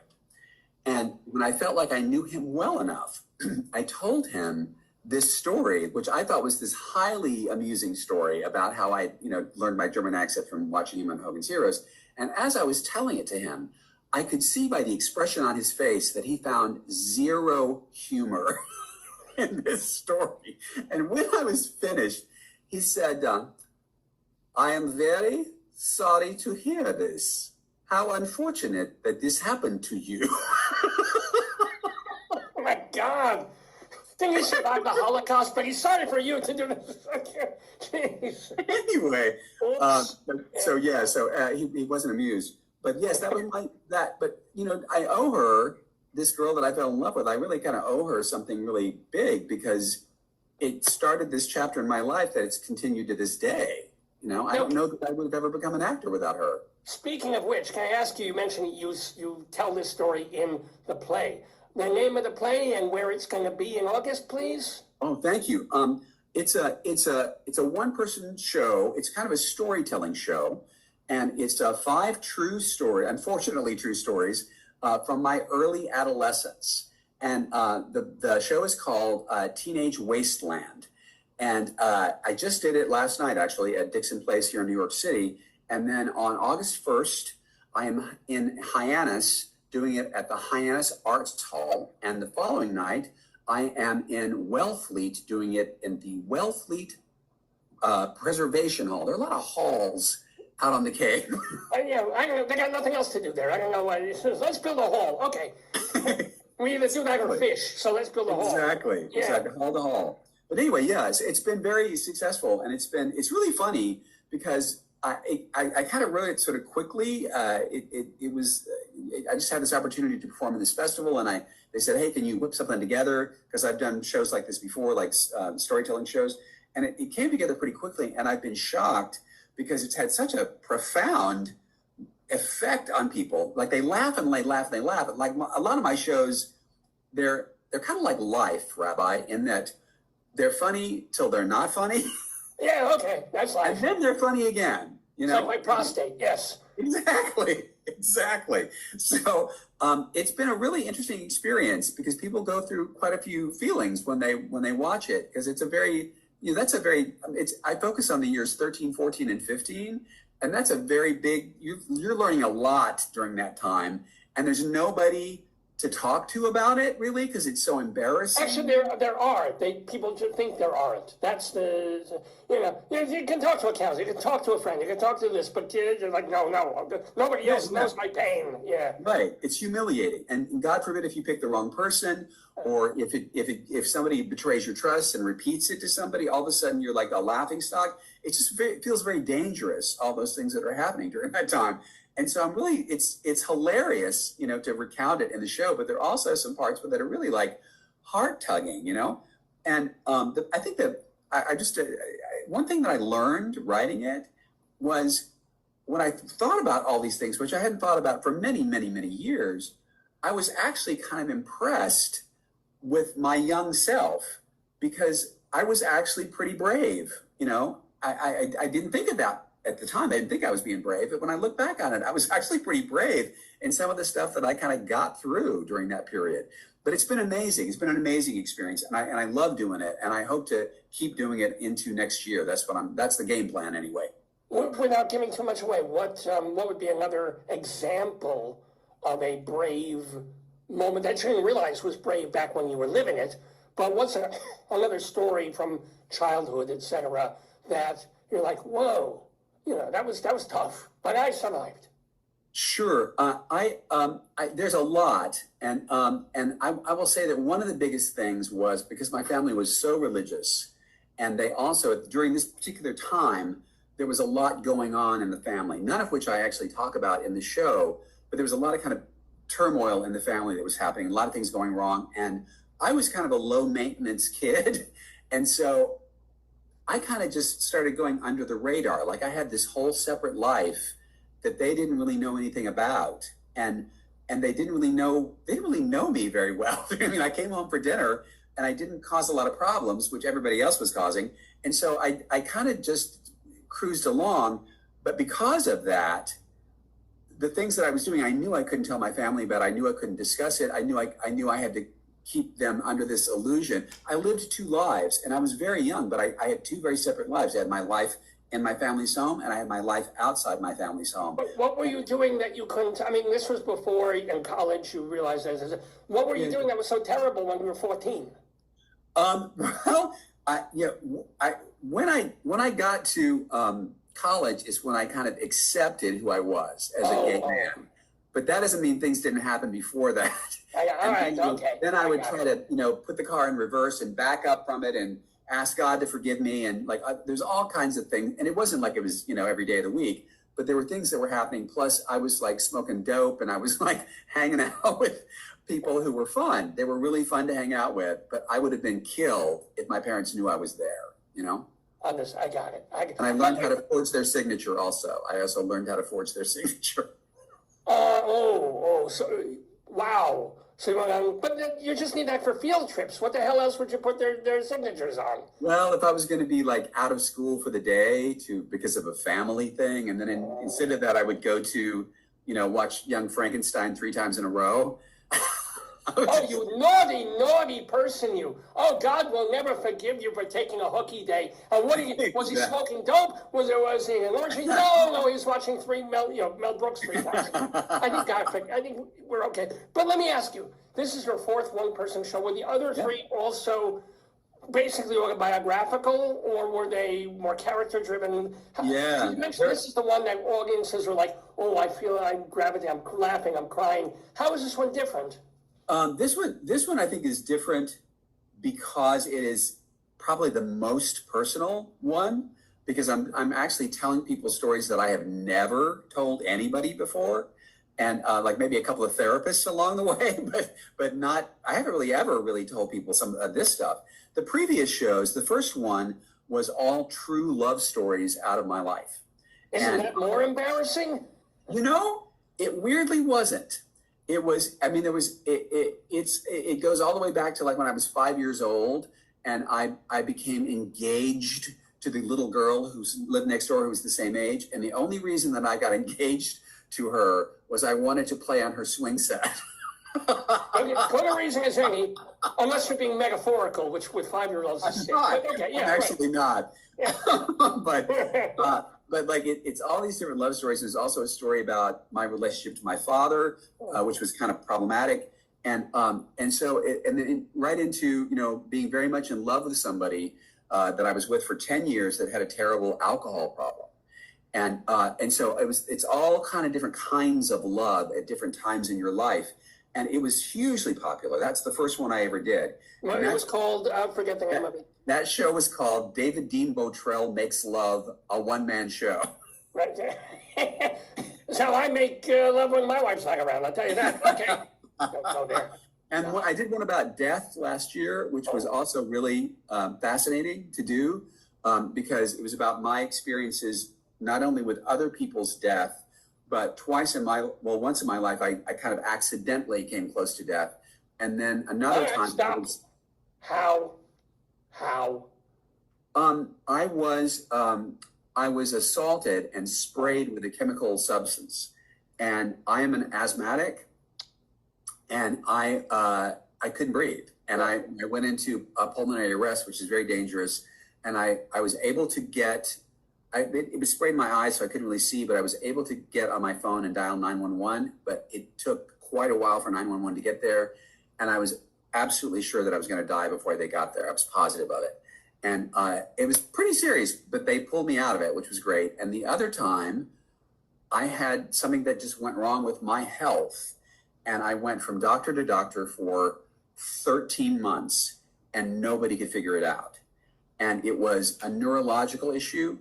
and nobody could figure it out. And I thought I was having strokes. And because one part of my, like the left side of my body would lose all, like I totally went numb on the left side of my body. And I just interrupt you one more time because I know somebody who lost everything on the left side of their body. Oh, they're all right now. Yeah. Get all right now. Get all Got it. right. Got it. You know it. You guys know it. That's brilliant. Like, You need to use that in your sermon this weekend. I will. I use it every weekend. I never tire of it. I'm sorry. So you lost feeling on the left side, and then suddenly it morphed into something else? It lasted. Well, it lasted for these occurrences would last for like about just a few minutes, and then it would be over. And weirdly, like I felt like I was going to fall. Like I'd be walking down the street and I think, oh, I'm going to fall. Like I have no left side of my body. I've got no left arm. I've got no left leg. But I kept moving. Like it wasn't real paralysis. It was something else. And nobody could figure out what it was. And I just knew in my heart of hearts that, you know, I was going through all these tests and MRIs, but for like 13 months, I thought, they're going to find it. Like they're going to go, oh, it finally showed up on the MRI. It finally showed up on the X-ray. Here's the brain tumor, or you have MS, or you have, you know, Lou Gehrig's disease. Or you got, like I knew it was going to be something bad. It just had to be. Like there was no way these symptoms could be good. And then after 13 months, I wound up in the office of a neurologist who solved it like that, gave me a little pill to take, and it went away. And I still have them occasionally, but they're nothing like they used to be. But it was. Well, how was it? Migraine. A weird kind of migraine. What pill did he give you? Amitriptyline. All right. So keep that in mind. Yeah. But, no, I know people have. Basically, everyone I know gets migraines from me. Yeah. So this is okay. Just by my talking to them, it's the voice. Yeah. It triggers when something. I do have to ask you though, and the other time that you almost died when the asshole sprayed you with the thing in the thing, did you, when you thought for real you were going to die? Yeah. Did you have the flashbacks of your life, or were you just choking to death and there's no time to flash back? I did. Yeah. I actually did that thing. I thought that was a myth, but it was actually true. I thought, I don't know. I didn't consciously do it, but it just became all these kind of like this Rolodex of things, of all these moments in my life just started popping back into my head. And I don't know, maybe that's your brain's way of letting you know you had a life, you know, and just in case this is the end of it. And I'm a really pretty happy guy. I'm pretty optimistic, which is great. And I've had a good life, you know, and I like to believe that if I was hit by a bus tomorrow and I had a moment to think, like before my life was over, that I would think it was great. I had a great time. I really had a great time. I hope that's what it will be. So fingers crossed for the bus. Yeah. Now, we're talking with David Dean Bottrell. By the way, if you want to find out more about him and when he's appearing and just about him in general, remember that his website is just basically his name.com. So it's David Dean Bottrell with 2 T's and 2 L's, Bottrell.com. And also, of course, he's going to be in Cape Cod doing Teenage Wasteland on August 1st and August 2nd at 2 different whole venues that you can look at. But let me talk to you about your television years, because people will probably best know you from Boston Legal. Please tell me you have a story about William Shatner. Or, I do. Oh, tell me a Shatner story. Oh, please. I do. I mean, first of all, he's a lovely guy. I had a great time working with him. He is a quirky guy for sure. And I grew up with William Shatner. Well, he was Captain Quirk, wasn't he? I'm sorry, yes. He was Captain Quirk. Yeah. But I mean, many of us grew up with him in a very different way, you know? And I remember the first day I was on that show, I was in the makeup trailer. And I was chatting away with the makeup lady, and it was lovely. It was my first day of shooting. And all of a sudden, he came in and sat in the chair next to me. And I couldn't talk anymore. Like, I literally couldn't talk because he was right next to me. And so I just stopped talking. And then as he finished, he was very chatty, talked with his makeup artist and all that. And he got done like that because he didn't like a lot of makeup. And he got up and he looked over at me and he clapped me on the shoulder and he said, "Welcome aboard." And I was thrilled. Captain Kirk had said, "Welcome aboard." No, come on, that's nice. Now, you hear all sorts of stories going back about that is, It was great. Tell me something. Yeah, sometimes we like to dish a little dirt and do a little thing. Is there some actor who's a really opposite, like a real jerk that you worked with, and you can tell, especially if they're dead at this point? Or you wish they were dead at this point? I like to speak kindly of the dead as best I can. There was a wonderful actor, he passed away, named John Hurd. Not Hurt, but Hurd. Hurd, yeah, of course. He was in that. He's best known for the movie about where they leave the kid behind in Chicago. What's it called? Raising Arizona? Home for the Holiday. Not Home for the Holiday.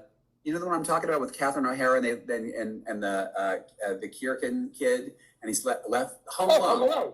That's what he's mostly. He's also in a Jane McLean Silver film or something. One of those. Oh yeah. He had a very interesting career, but he had some alcohol and drug problems, and so it really derailed him.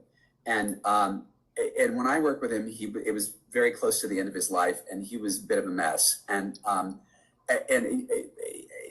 he was kind of spinning all the time, and he couldn't really remember his lines, and what should have been a very quick shoot was getting longer and longer and longer because he couldn't really remember anything, and he was blaming everybody but himself for that. And I had this experience with him where he was going on and on telling me how his career was over. And he kept sort of coming back to that theory, and he said, I had this career, and then Home Alone, and then it was all hell after that, and it all went to shit, and now my career is over and all that. And he kept saying that, and I finally said to him, because this was off camera when we were sitting around, I said, John, we have a job today, so maybe your career isn't over yet. So maybe instead of talking about this, why don't I help you? Let's just run your lines. Let's just run your lines for a while. And did he take that in the right way, or did he? He did. He actually did. And so we ran lines for a little bit, and things improved a little bit when we went on. And then we went to lunch. And was it a liquid lunch for? I don't know.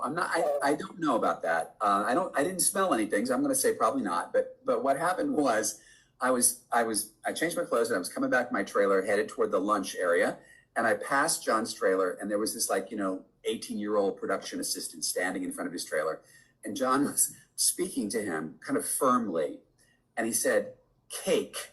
I just want cake." John was very overweight at this time.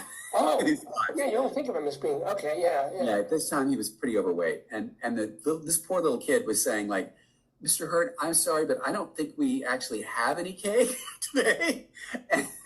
And John kept saying, "Cake. I want cake." And I went on to lunch, and then as I was there, I heard somebody kind of yelling at somebody, and I looked over, and this poor little assistant had a plate of cookies, just mounded with cookies, like a pile of cookies. And they said, "What are you doing? You're taking all the cookies." And he said, "This is Mr. Hurd's lunch."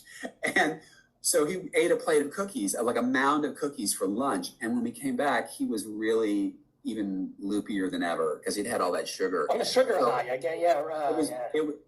He was a guy who had a lot of problems, but it was not an easy day. And I didn't really think he was an asshole exactly, but he had some problems at that point in his life. And then very shortly after that, he passed away, and it was really under very sad circumstances.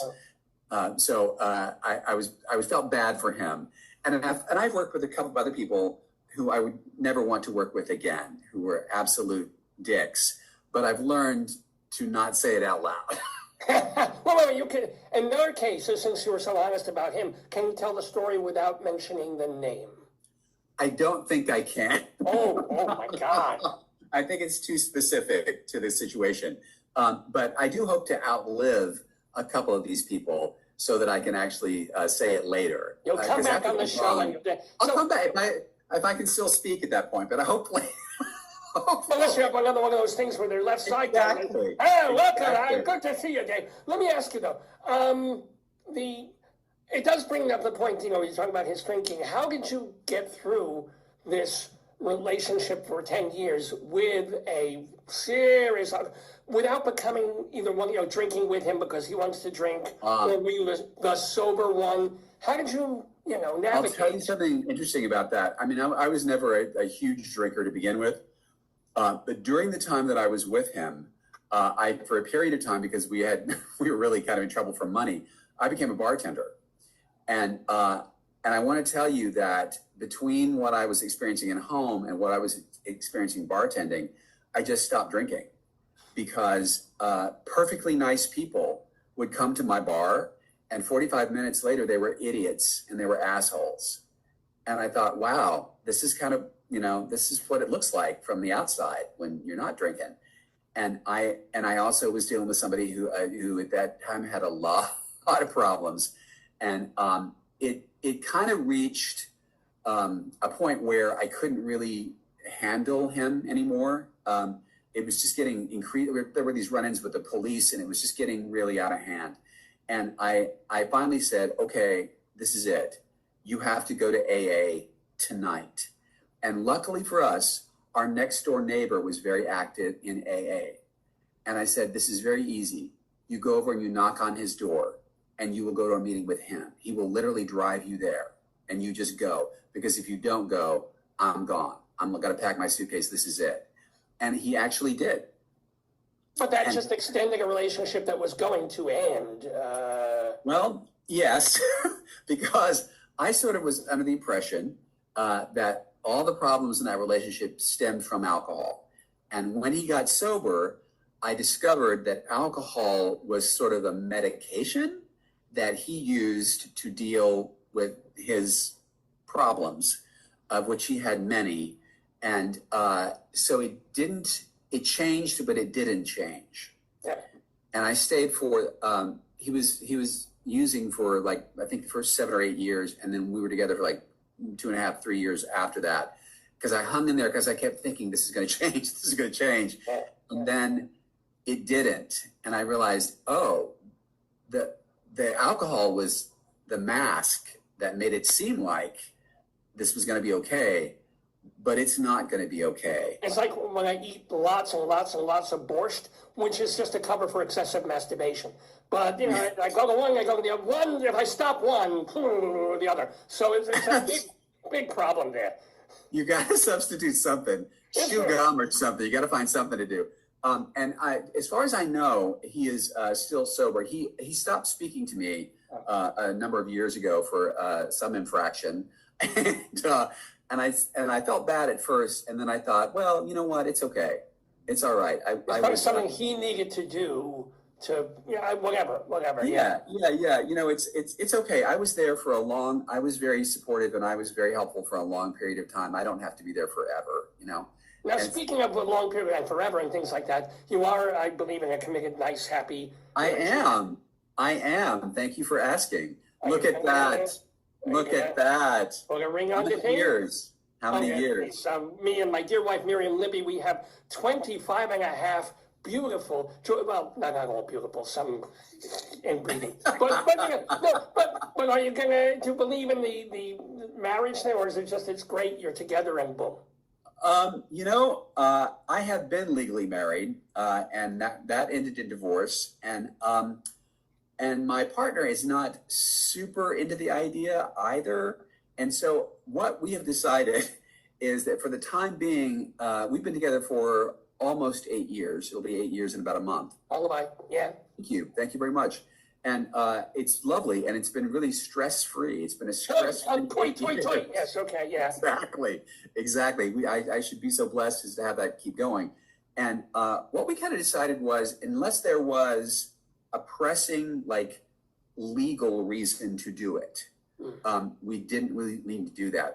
Recently, some friends of ours were in this situation where one of them got very ill, dangerously ill, and one of the parties involved in this situation was a social worker, and she said to me, if that happens between you and Neil, if one of you gets sick, get married immediately, because without that, you're going to doing tons of paperwork every day of the week, and with it, you skip all that. and it just gets much easier. You got enough stress as it is dealing with this situation, but get married if there's a problem, you know. You know, in my case, I have a rent stabilized apartment, and I'm pretty sure that we're probably, before I die, we're going to get married so that we can get this rent stabilized apartment. If not, I'm straight, but I would marry you for the apartment. Please, it's lovely. It's New York. It's Absolutely, my friend.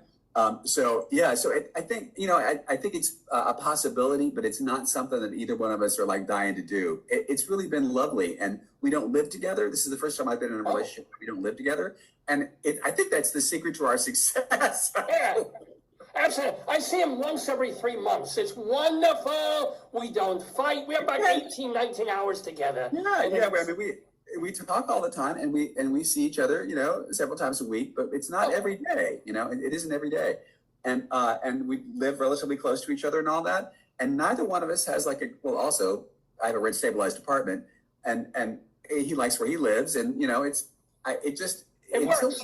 works. Yeah, until we need to do it. Yeah, as long as the wheel keeps turning, everything's fine, you know. Now, speaking of, this has nothing to do with wheels turning. It's a completely off-topic thing. But are you still writing a column or things for Backstage? No, not right now. I used to. It's really funny how these things happen, but I was a very popular columnist for Backstage, and I've done that with a couple of other magazines. And when everything, I even wrote for them back when they were magazines. They were just now they're mostly online now. Oh, I see. When it was a newspaper, it was never. Yeah. There's not much of that left anymore, and so when it went to just sort of being an online thing mostly, it got very odd. Like the whole politics and the whole business model started to change, and a lot of those organizations did not want to pay you any longer for that work. They considered it self-promotion, that you were promoting your wares or your whatever. And I thought, you know, I think it's content, and I think that, you know, if you're advertising, people are going to your website to look at the advertising. they're going there to look for my column or somebody else's column, and it just feels like I don't think I need to give you like free stuff. So I don't really do it so much anymore, mostly because it's just changed in that way. Yeah, and do you have a book? No, you do. You have a book. I'm really proud of it. Oh.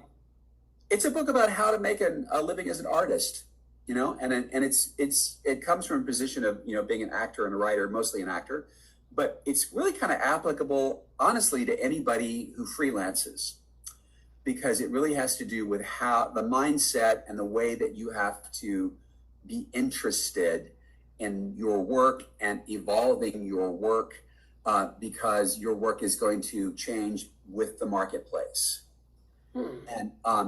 And it's creative, yet it's also very practical. I mean, I'm very honest about what needs to be done. And I deal with a lot of people who are aspiring artists. You know, they like the idea of it, but they don't really quite know if they really want to do the work of it, you know, and withstand the rejection that is inherent in and make any $5,000 a year, except for bartending. I mean, right. And or being turned down many times before somebody finally says yes. And so that's tough, and there's no changing that. And that's true of any kind of freelance operation. But when it's acting, it's more difficult because it's so personal, because it's you, it's not your product. It's like you are the product. And I have a number of pieces of wisdom that I tell people, but I have one that I think is kind of universal, that I think is applicable to anybody's journey if you're aspiring to something that you want to change and get to, which is the life you want is just on the other side of the shit that you don't want to do. And so Bravo. If you can embrace that and realize that. So if you can rotor your way through the excrement, possibly you can touch. But there's no guarantee. That's the thing. There's no, because I think most people would shovel if they really knew. But people just are like, I can shovel for 25, 30 years and not hit pay dirt, if you will. That's I think what stops people. Yeah, and it's unemployment is a reality. It just is, and so you figure out how. I kind of diversified because of that. because I realized there are always going to be periods in my career where I'm popular, and then when I'm not popular, and it'll come back around like a boomerang. And I've also learned to create my own work, which is like part of what these shows are about. And I tour them and I get paid, and it's fun, and it's really fun, and I control it. It's like my little side business. And then I'm actually, shortly after you and I hang up here, I'm going to memorize lines and do a self-tape for a TV show, which hopefully I'll book. And if I don't, no big deal. Another one will come along. But it's there's kind of a mindset about it, I think. And like I said, I've just set up my life so that I don't have to bartend. I can do creative work all the time to pay my bills, live my life. And that took a little doing, and I definitely had to do some shit that I didn't want to do to get there, but I learned how to do it. And so I'm really happy about that. And so it can be, there's a lot of ways to do it. That's just how I did it, but there's a lot of ways you were also, I don't know if the word is lucky, but you were also, I'll use the word lucky, enough to have that Hollywood screenwriting life of, you have one movie made. None of the other movies were made, but it didn't matter. You got paid, which is the whole point. I did. I'm sure there are other jobs that follow this parallel, but I really, I loved writing, but it was a very hard job because there were so many cooks in the kitchen, and many of the cooks didn't even know how to cook, but they were in the kitchen nonetheless. They never cooked in their lives, but suddenly they were an authority on how to cook. And so it was a stressful job. It started out easy. You sell the movie, you write the first draft, and then people start piling on, and it gets very difficult after a while. And oftentimes you take the product that was really interesting and you homogenize it to the point where it is tasteless. There's nothing left, and it's boring, and then nobody wants to do it. And yet you get paid for this process, which was amazing. And I was lucky. And people would say, "Oh my God, congratulations! You booked another movie. You sold another movie. That's so great. You're so fabulous and all that. How did you do it? You're amazing." And I would receive that, and I would think, "Oh, hey, I guess I am amazing. I guess I'm really talented. I have a big fucking deal. This is great. How great for me." And then I would go home and be stuck with having to do these rewrites by somebody who didn't know what the fuck they were talking about. And it was really hard. It was really hard to face, this process and have to more notes and more notes and more notes. And now we're changing directors, and now we're rewriting it again. And now we're changing stars, and we're rewriting it again. And just like usually it was a plane that was like slowly headed toward the ground, that it was going to crash eventually. But I was paid for my time. I was paid well for my time. But I was very, very grateful when Boston Legal came along and out of the blue rescued me and took me back in, because once I started performing again, I was obviously a very different person. I'd been away from acting for a long time. I was an older person, and it felt so different to me, and I really loved it again. And so I was very blessed. I was very, very blessed. But yes, I have been very lucky numerous times. And I will say there's a chapter in my book about luck, and it has a lot to do with how many lottery tickets you buy or how many seeds you plant. And I can say that I've become used to the idea that if you want one plant to grow, you better plant a lot of seeds and keep your eyes open for which one is growing. Like I said, there are a lot of creative, incredible, talented people out there, and everybody crafts their own existence differently. And when I wrote the book, by the way, which is called Working Actor, it's published by Penguin Random House. It's available wherever fine books are sold. Or even not so fine books. Or not so fine books. Yeah. Working Actor by David Dean Bottrell. Exactly. That wasn't the original title, by the way. The original title on the book was Overnight Sensation: How to Be Moderately Successful in Show Business in 35 Short Years. There you go. You go. I thought that was hilarious. And Random House were like, there's nothing in that title that will show up in a Google search. I was like, okay, fair enough. Yeah. No, Google search will bring up a Frank Zappa album. It's not going to, yeah. So changed it. Yeah. So no, we want to thank so much David Dean Bottrell. Remember, you can get the book Working Actor. You can go see him in Cape Cod and in, well, two things in Cape Cod, two different places. Yeah, August 1st and August 2nd, just a week or so away. And of course, just keep tabs on him at daviddeanbottrell.com. First of all, see if he gets that part he's taping for today. See if he, he's doing a self-tape. And also keep tabs on whether the actor he wanted to talk about is dead so that he can really tell bad stories about them. This is what we want to know. Absolutely. David Dean Bottrell, it has been absolutely joyful and delightful. And we wish you more acting success, more writing success, and all good things to come to you. Thank you, Rabbi. Thank you so much. What a pleasure. Shalom to you. And to Bit of David Dean Bottrell there here on Dave's Gone By with Rabbi Sol Solomon. God, you just went like nothing, didn't it? Would love to have him back. Maybe if he brings the show back to New York in say, fall or late fall or something like that. Just have him tell more stories, more great stuff from him. And we thank very much to Beck Lee for arranging that. Press agent Beck Lee that I've known for couple of decades now is a fellow who brought David Dean Bottrell's show to my attention and brought him to the Daverhood. Thank you, Beck. And thank you, David Dean. And thank you, Rabbi Sol. For more about Sol, remember you can go to shalomdammit.com. Shalom, D-A-M-M-I-T. This will not stay down. Shalom, D-A-M-M-I-T.com. This is where you can see all of his interviews. It's also a very cool place where you can read or hear or see his rabbinical reflections. Those are his mini sermons on all things Judaic.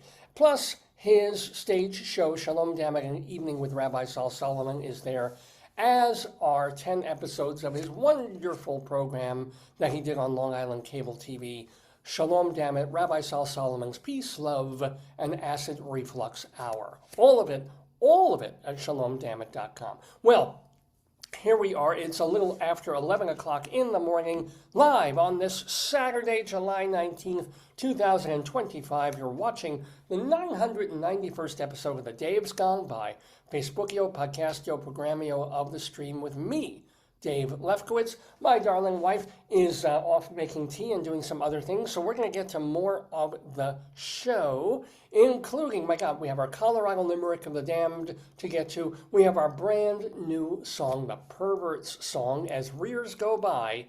Don't want to miss that. That's coming up as well. Plus, we'll have Dave's Big Dictionary, where I will be talking extemporaneously about the word devise. Plus, well, we're coming up right now, we have our StoryTime segment. This is where we read a book, someone else's book, and have fun with it and share it with you and sometimes make a little bit of fun with it. We started this book last week. It's So You Want to Be President? I'm not sure why I saved it for this week, not like election time or something like that, but I just wanted to basically get this one done. So You Want to Be President by Judith St. George and David Small. We're going to keep reading it and finding out more incredible trivia about the folks who've run this country. Oh, needed that. Tell me a story, tell me a story, tell me a story. Remember what you said. You promised me, you said you would. You got to give in, so I'll be good. Tell me a story, then I'll go to bed. So this is how the book is basically, it really is just saying, here are some interesting trivial, or not so trivial facts about presidents and how they became presidents. And also like, well, you know, this about this president. Well, 4 others had brothers like this and so forth. So here following from what we were doing last week, we're on what page we're on? 37 of So You Want to Be President. Another route to the White House is to be vice president, though most don't think much of the job. Truman's vice president, Alben, I'm going to need these, Alben Barkley, anybody remember him? Told about a man who had 2 sons. What? Truman's vice president, Alben Barkley, told about a man who had 2 sons One son went to sea, the other was elected vice president. Neither was ever heard from again. And the book literally says, who has ever heard of Alban Barkley? Honestly, I mean, we remember Spiro Agnew, and he was the worst. So, other vice presidents have been heard from. John Adams, Thomas Jefferson, Martin Van Buren, Richard Nixon, George H.W. Bush, and Joe Biden all eventually got elected president too. Gerald Ford, the vice president, became pres when Nixon resigned. Tyler, Fillmore, Coolidge, and Harry Truman moved up when the president got sick and died. Andrew Johnson, Chester Arthur, and Ted Roosevelt, and LBJ became top men when guns were drawn, bullets flew, and the president was assassinated. With an exclamation point, too. It's just like the tone of the book is a little weird. And here you have George W. Bush looking basically like the Grinch, probably realizing just how horrible his son would be as president of the United States. But let's see some more presidential facts and figures. Almost any job can lead to the White House. Presidents have been lawyers, teachers, farmers, sailors, engineers, surveyors, mayors, governors, congressmen, senators, and ambassadors. Famously, Harry Truman owned a men's shop. Andrew Johnson was a tailor. Donald Trump owned hotels, in a manner of speaking. Ronald Reagan was a movie actor. And here, oh, this is kind of cute. This is some cute time-shifting balancing here in terms of, I guess that's Reagan being fitted by the tailor who was, oddly enough, Zachary Taylor wasn't a tailor. Andrew Johnson was the tailor. So go figure.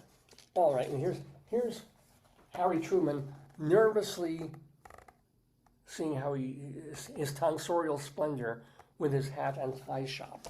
Okay, the drawings are cute, I'll give them that. Here's Clinton in front of the Lincoln Memorial. One thing is certain. If you want to be president and stay president, be honest. Harry Truman paid for his own postage stamps. I don't know why I'm having trouble speaking at the moment. Grover Cleveland was famous for his motto, tell the truth. Other presidents were not so honest. Democrat Bill, how is he going to, how's this book going to finesse this if children are reading it? Democrat Bill Clinton was impeached for lying under oath. They do not have a picture of what he was lying about. There's no stained dress lying on the back of the stairs, I'm afraid. Whereas Republican Richard Nixon's staff broke into Democratic headquarters to steal campaign secrets. He covered up the crime and then lied about it, and that was the end of Richard Nixon as president. There they are. There they are. A mixed bag of 45 presidents. I don't know what the deal is with the dots and dashes. What did they think of being a head man? George Washington, who became our very first president in 1789, worried about his new line of work. I greatly fear that my countrymen will expect too much from me, he wrote to a friend. He was a howling success. Some loved the job. No president has ever enjoyed himself as much as I, Theodore Roosevelt said. Others hated it. The 4 most miserable years of my life, John Quincy Adams complained. And every president was different from every other, and yet no woman has yet been president. No person who wasn't a Protestant or a Roman Catholic has been. So we know, there hasn't been any Jews, but no Muslims either, no Mormons, nothing but white Christians, Catholics, no Baptists, oddly enough. But if you care enough, anything is possible. Really? What year was this book written? It had to be like 2023 or something like that. Don't even know what year this was. But if they're still expecting kids to buy that bullshit, it was copyright 2021 in the text. Yeah, anything is possible, for sure. More than 200 years passed before an African American, Barack Obama, ran for and won the presidency. And rather ironically, they've toned him almost white in the book. He's the first African American. He's got the black haircut, But yeah, he could pass for Chinese with that skin color. Interesting choice.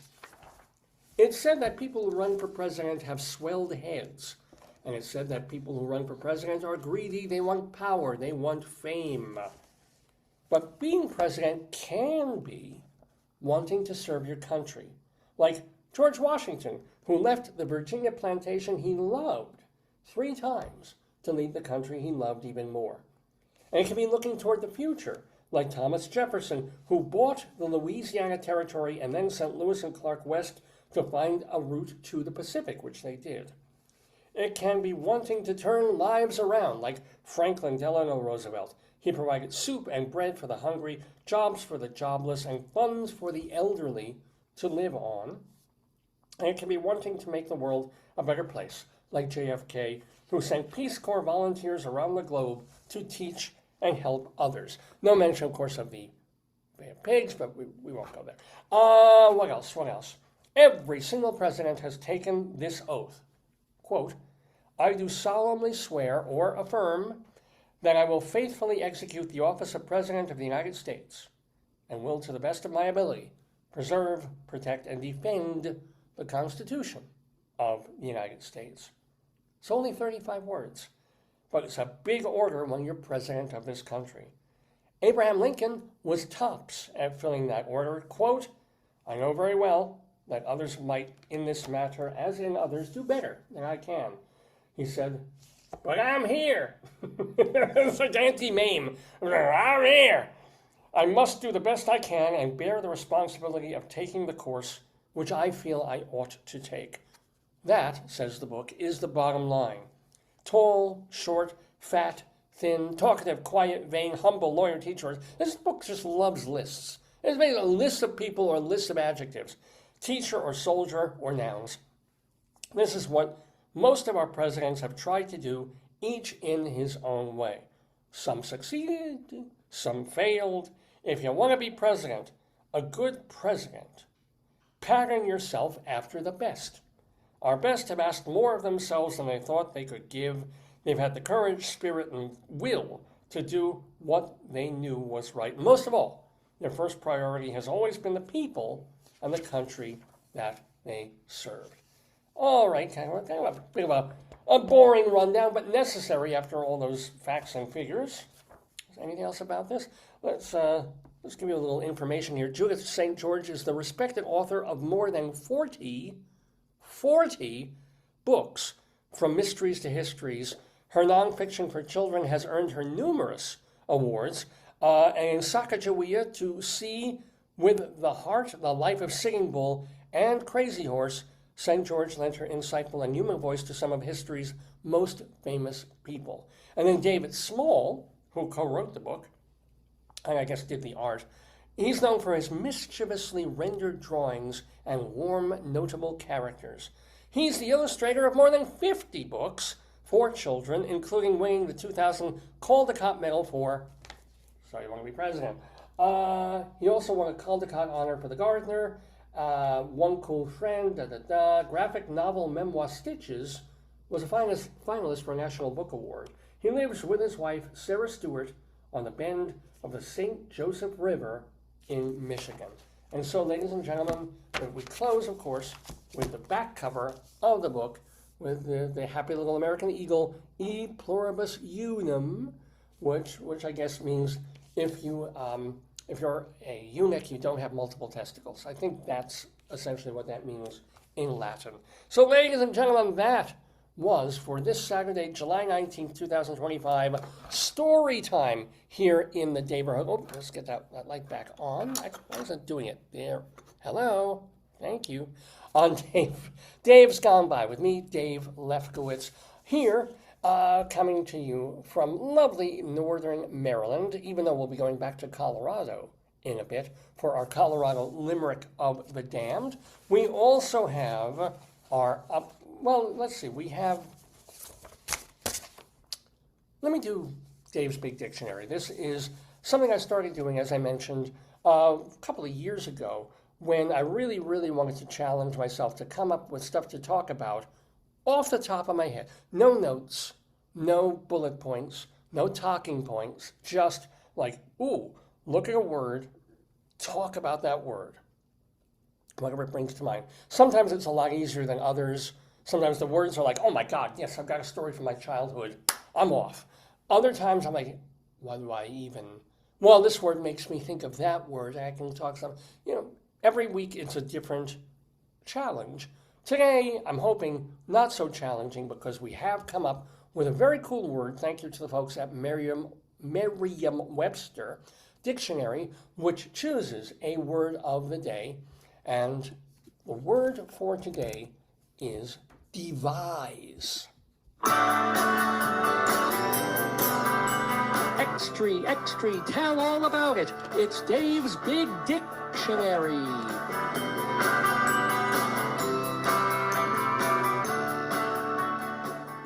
Now, devise, of course, is, I don't even really need to look up the dictionary definition of it, is when you come up with something, when you drum up something, work on it, and you create it, presumably out of nothing. So, a lot of ways to take that word, or we're always devising something. We use devices once we've devised them. But what the word makes me think of in particular, let's see if I can keep this visible on the... All right, I've shown it. I'm going to turn it off. So what it brings to mind is coming straight up with that word. It's funny, and apropos of nothing, as usual on this show, I was talking earlier about taking my second master's degree, which I got in Colorado, because my wife was teaching full time, I was teaching, we were at this university, and I could get a free degree. So I'm like, okay, let me learn how to teach, because the school specialized in that. It was literally an educational kind of teacher's college sort of university. So I took classes on how to teach theater to other people and got a degree in it. And so as I mentioned then, I had to take, among all of that, you want to be multidisciplinary. So it's not just about teaching acting and scripts and directing, but you also have to have some sense, since you're probably, if you become a theater teacher in a high school, you're probably got to put on a show or two every year, and which means you've got to tell everybody how to do that. Yeah, but I'm still trying to figure out that show. The girl one has to send somebody to prison. I don't understand it. Oh, so my wife was talking about, we were I'll get back to this one. We were talking about this Korean game show where you have these contestants and they have to go through... What is it called, David? Something the devil. Beat the devil, I'm the devil. Okay. Deviled eggs. Korean show, Beat the Devil. Oh, just wrote the devil. Korean show on Netflix, Beat the Devil. It's called Watch the Devil's Plan. It's Devil's Plan. The Devil's Plan. The Devil's Plan. 2023. Oh, all right. So it's a Korean show, but they translate it, of course, into English, or you can do subtitles. But the point is, I mean, it's completely like contestants compete in a series of mind-bending strategy games to win a cash prize. 12 contestants of, oh my God. What is the word of it? Oh, no. Oh, I screwed up. What? 12 contestants with diverse backgrounds. I thought the word was devise, but no, it's diverse. Yeah. Including a lawyer and They have to devise plans. Yes. They form alliances and do collaborative and competitive gameplay, wit, and strategy. Look at the names of the other games. What are the other games? The game shows. The guy who created it, it says... Oh, there's more to it? This is the AI overview here. Yeah, it says here. You're not even reading. It says here, the show's creator, Jung Jung-yeom, also known for popular games like The Genius, The Great Escape, and The Devil's Plan, is a social experiment testing contestants' intelligence, social skills, and ability to navigate under high pressure. Okay. I mean, but what we were saying before is the games that they devise for this show are so, it's not that they're fiendish, it's not like Saw or anything like that. It's just that they're so incredibly ridiculous. There's literally, if you put the rules in a book, it would be like a 10-page, single-spaced book of how to play these games, whether it's a certain kind of poker, or we were just watching this. Season 1 is over. We're watching season 2, Death Room. Okay. And in the one we were just watching, they're given these, like, they almost look like bent coat hanger They things. call them social deduction games and abstract strategy. Yeah.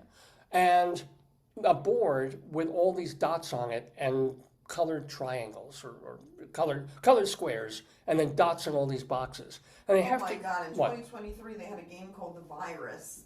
One was a fanatic, one was an officer, ordinary citizen, researcher, journalist. Oh my God. But we're watching this thing and they're taking these wires and trying to connect one dotted box to another dotted box, and there's water in the thing, and then there's walls in the thing, and can you go underwater, over walls, touch this dot, touch this, and they're using rulers, and they're trying to say, and does this exactly touch this? I swear to you. And then, of course, the rules are going on for, like, you can't do this, this touches that, this has to be exact. I'm watching and wondering, and my wife is saying, is like, this is why Americans are stupid.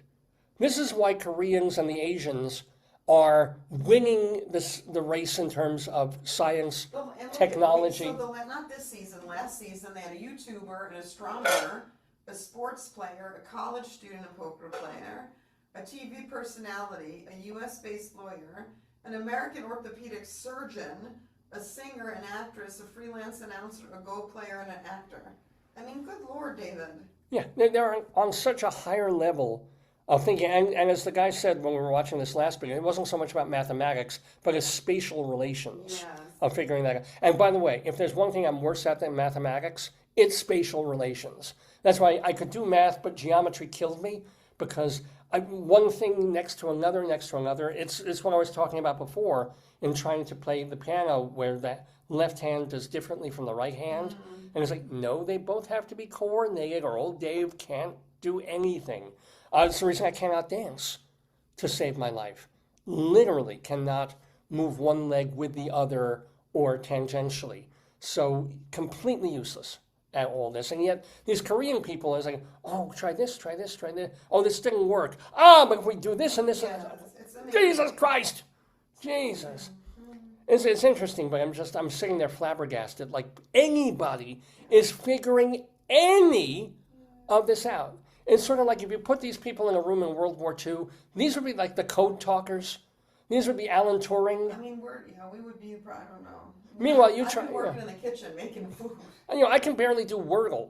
It took me 5 fucking steps to do Wordle today, right? It's like, and these guys are doing this. So, anyway, but yes, the strategies or the games that were devised for this Korean show are just like, you got to be kidding me. I don't know how, and they do it.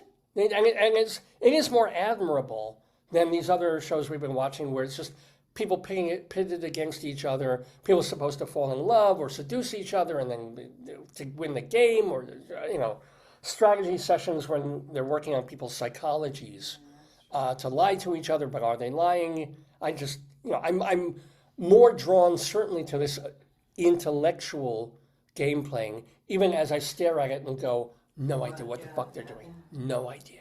No idea. But the word devise really puts me most... Put the light on. It is. Of devise? Oh, you mean the thing here. I can't, there's no place I can, unless I put it, what I'll do here is I'll move the flamingo. That'll work. You could put the flamingo too. On On the bottom, right? No. I think I'm going to leave it the way it is. Yeah. So. Give me your phone so I can look at your show. So devise had to do with when I was going for my master's in teaching theater. And one of the courses I had to take beyond the stuff I was talking about before that were costumes and lighting, which I can do it, but I'm useless. I can't really, I don't have a sense of it. As you can see from the lighting of this program, or makeup. I hate makeup. I don't like it on people. I don't like it on myself. I don't want to do it to people. And yet it's a crucial, important part of theater. So then we had to do like a half a day on makeup. I'm like, didn't want to even be in the room. But also some of the cool stuff, teaching acting, teaching directing. And then we actually had to do a mini class. I mean, this was done over the summer in person as part of an accelerated thing of devised theater. One of the courses on this, since it's geared towards people who are teaching children and adolescents theater, of coming up with stuff where they're not memorizing a 2-hour play, not doing the Arthur Millery stuff, but everybody gets to collaborate and everybody gets to feel a part of something in creating something. So it's theater that doesn't sit you down at a table for a table read with a script. It basically puts people in the room, figures out their personalities, starts with games and things, and ultimately you come up with a theater piece collectively. Wow. Which can work Did you like beautiful. that? I loved the idea of it. A lot of prep. I hated the lack of control of it. This idea that you're just kind of throwing up things, seeing what sort of sticks. You don't really get necessarily a story. You get, I don't know, it wasn't my thing. And the professor was buying into it and trying to get us to do all these things and work together. And I was trying to be collaborative, trying to help everybody. But when it came to quote unquote my piece, it ended up still being like pulled from here, pulled from there. But I had a very direct linear thing, a story I wanted to tell, and ultimately kind of a script. I scripted out things that weren't verbal. And I had it turn into a play because otherwise I didn't know what it was, right? So it was kind of fun and also scary because we had to put on performances of these short, like 2 to 5 minute pieces, and do them that had grown, as they say, organically. Did you ever do it with your students? No, well, no, I never had students to do devised theater with, but. So I did it, right? And I'm glad I had the experience. But the irony was, I later got to talk to the professor about some other stuff and whatever. And I said, it was a cool class, whatever, but this is not my thing. Devised theater just isn't for me, right? And so, no, I don't like it either. It's not my thing. I'm not gonna mention names. The other one, yeah. I'm like, why the fuck are you teaching But it? I think to teach students to use it.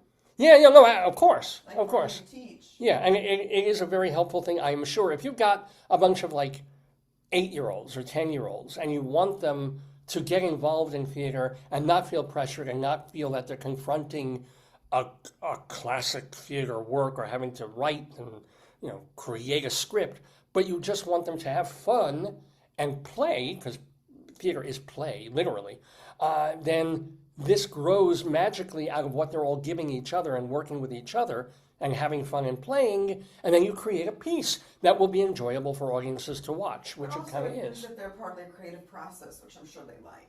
Yeah, yes. So, I mean, we both got it, but it just shocked me. It was, oh no, this isn't my thing either. I'm like, okay, well, why not teach something else? Because you're a fine teacher, but why not teach a different aspect of theater? Because you have to teach something that that was a good. Yeah, but I'd rather have another course on Shakespeare or But something. It's not about what you're learning; it's about your learning to teach These other. I know. What they should have had is, hey, how to make money in this crazy fucking profession. That's what it should have been. How to get a job. David, even the people playing that Beat the Devil show couldn't figure that out. They should make that their quest. Anyway, that is my take on the word devise. I guess I devise when we shoot the shit for the first hour of this show, we're essentially devising content. I mean, I might say, hey, what happened this week? I'm not even. Aren't we just creating?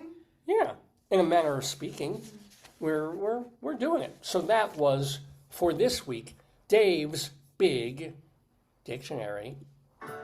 Oh, let's try that one again.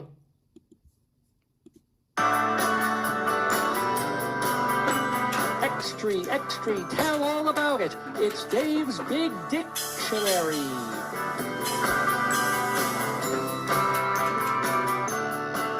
We might actually end on time today because we only have a couple more things to do. You just want to get to the yard sale. I know, to that yard sale. Last time, tell them we got there. The reason we got such good swag is we got there.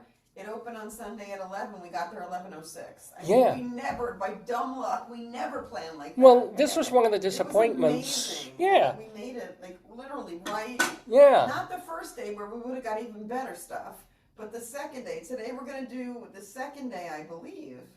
Maybe today's Saturday. No, today will be the first day. Oh, today's the first day. I think till 3. Yeah. It's tomorrow. It might also be tomorrow, but we'll We get can there see, on the first day, which is nice. Yeah, but we won't be there like, you know. But so often, one of the disappointments of moving to Maryland is that they have garage sales and yard sales Saturday mornings from 9 until 1, which is exactly the time I'm doing the show and we're finishing up the show and rendering the program. We don't get out of here until 1:45. Yeah. So the things, I miss all the yard sales within a million-mile radius. All of them, we missed a lot. Whereas back in New York, I seem to remember Colorado, it would be 8:30 until 5 in the afternoon, and then they have it Sunday No, again. I don't think you did your show. When did you do your show?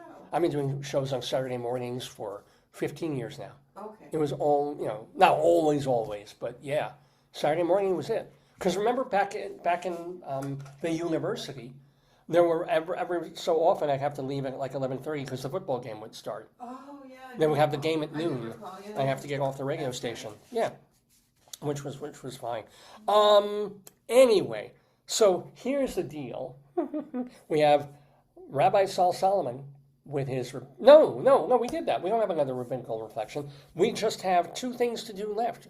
We have our Colorado Limerick of the Damned for 2 Buttes, Colorado, and a brand new song. The Rolling Stones song, the Pervert's song, not autobiographical, but as I said last week, I was like, how come I've written so few song parodies based on Rolling Stones songs since they're so incredibly great? And that led to last week's marvelous Thumb in My Bum. And again, if you haven't heard that I one, want to see who liked it. did somebody like Thumb in My Bum? 5 likes, but I can't find it. How do I find it? I don't know. Oh, you have to, I think, tap on the thing, make it big, and get to that I'm weaker. trying to find the... Yeah. I don't know how to find the... Oh, wait, I just saw... It would be lovely if I got 5 million likes on some of the stuff that I'm doing. Yeah. Oh, it was all you. Yeah. It was all forwards and like, yes, yourself, I did. Yeah. Thank you for sharing that with everybody. That's good news. Everybody can see it. Well, maybe, yeah. A lot of people see it, don't necessarily hit the like button. It's kind of, you're saying something about yourself if you thumbs up and like. It had 79 views and 7 shares. Yeah, there you go. So who shared it? People who like thumbs And in the bum, yeah. People who won't tell me who shared it. I doubt I will get as many thumbs up or anything for something called Why the won't Perverts. you tell me who shared it? And it's probably me sharing through different, Okay. the things. But anyway, the Pervert song with subtitle or in parentheses, As Rears Go By, I think you know what song I'm going to be parodying here, has to do, but there is, it's just awful.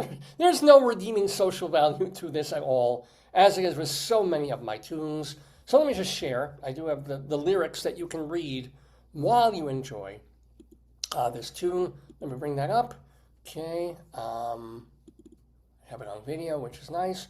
So without further ado or and certainly apologies to Mick Jagger and Keith Richards, who wrote the original song As Tears Go By, and I'm using their backing track. So apologies also, I guess, to Charlie Watts, to Mick, or what's his name?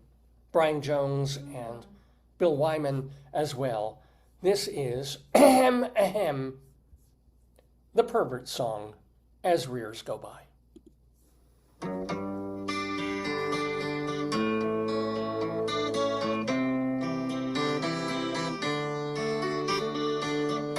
It is near evening of the day. I come to watch the children play. How it makes me pant and drool to hear the words middle school. I grab my crotch as years go by, with voices high and eyes that shine. They're just so sexy when they're 9.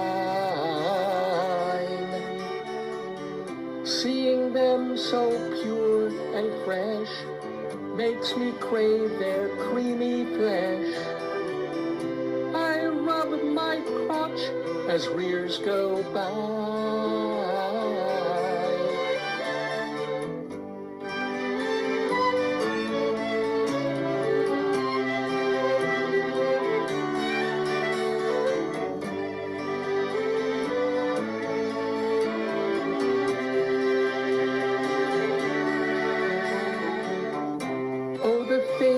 That I would do if the age of consent were 2.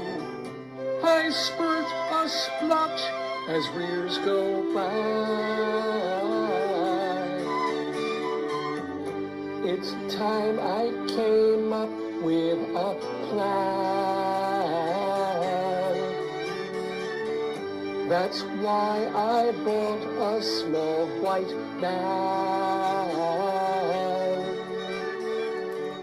When you see me draw the drapes, you'll know I'm committing rapes. I won't just watch as years go by.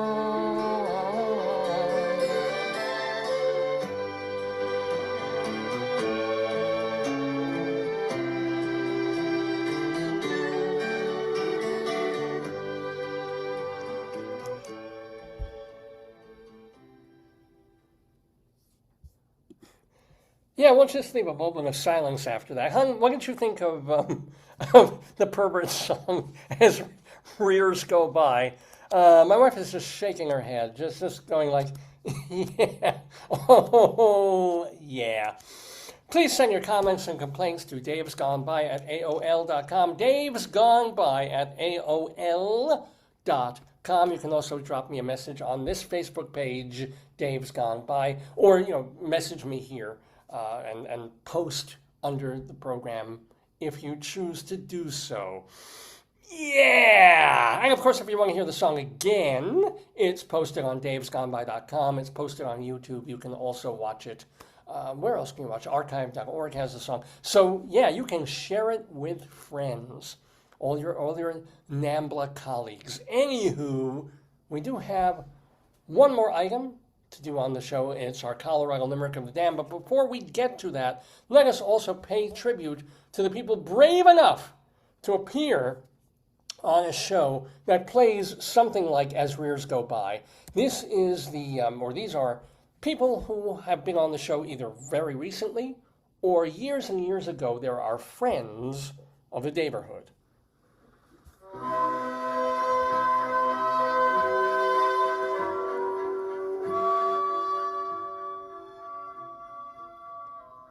So first and foremost this week, we've got to say thank you to our brand new friend of the Daverhood, David Dean Bottrell.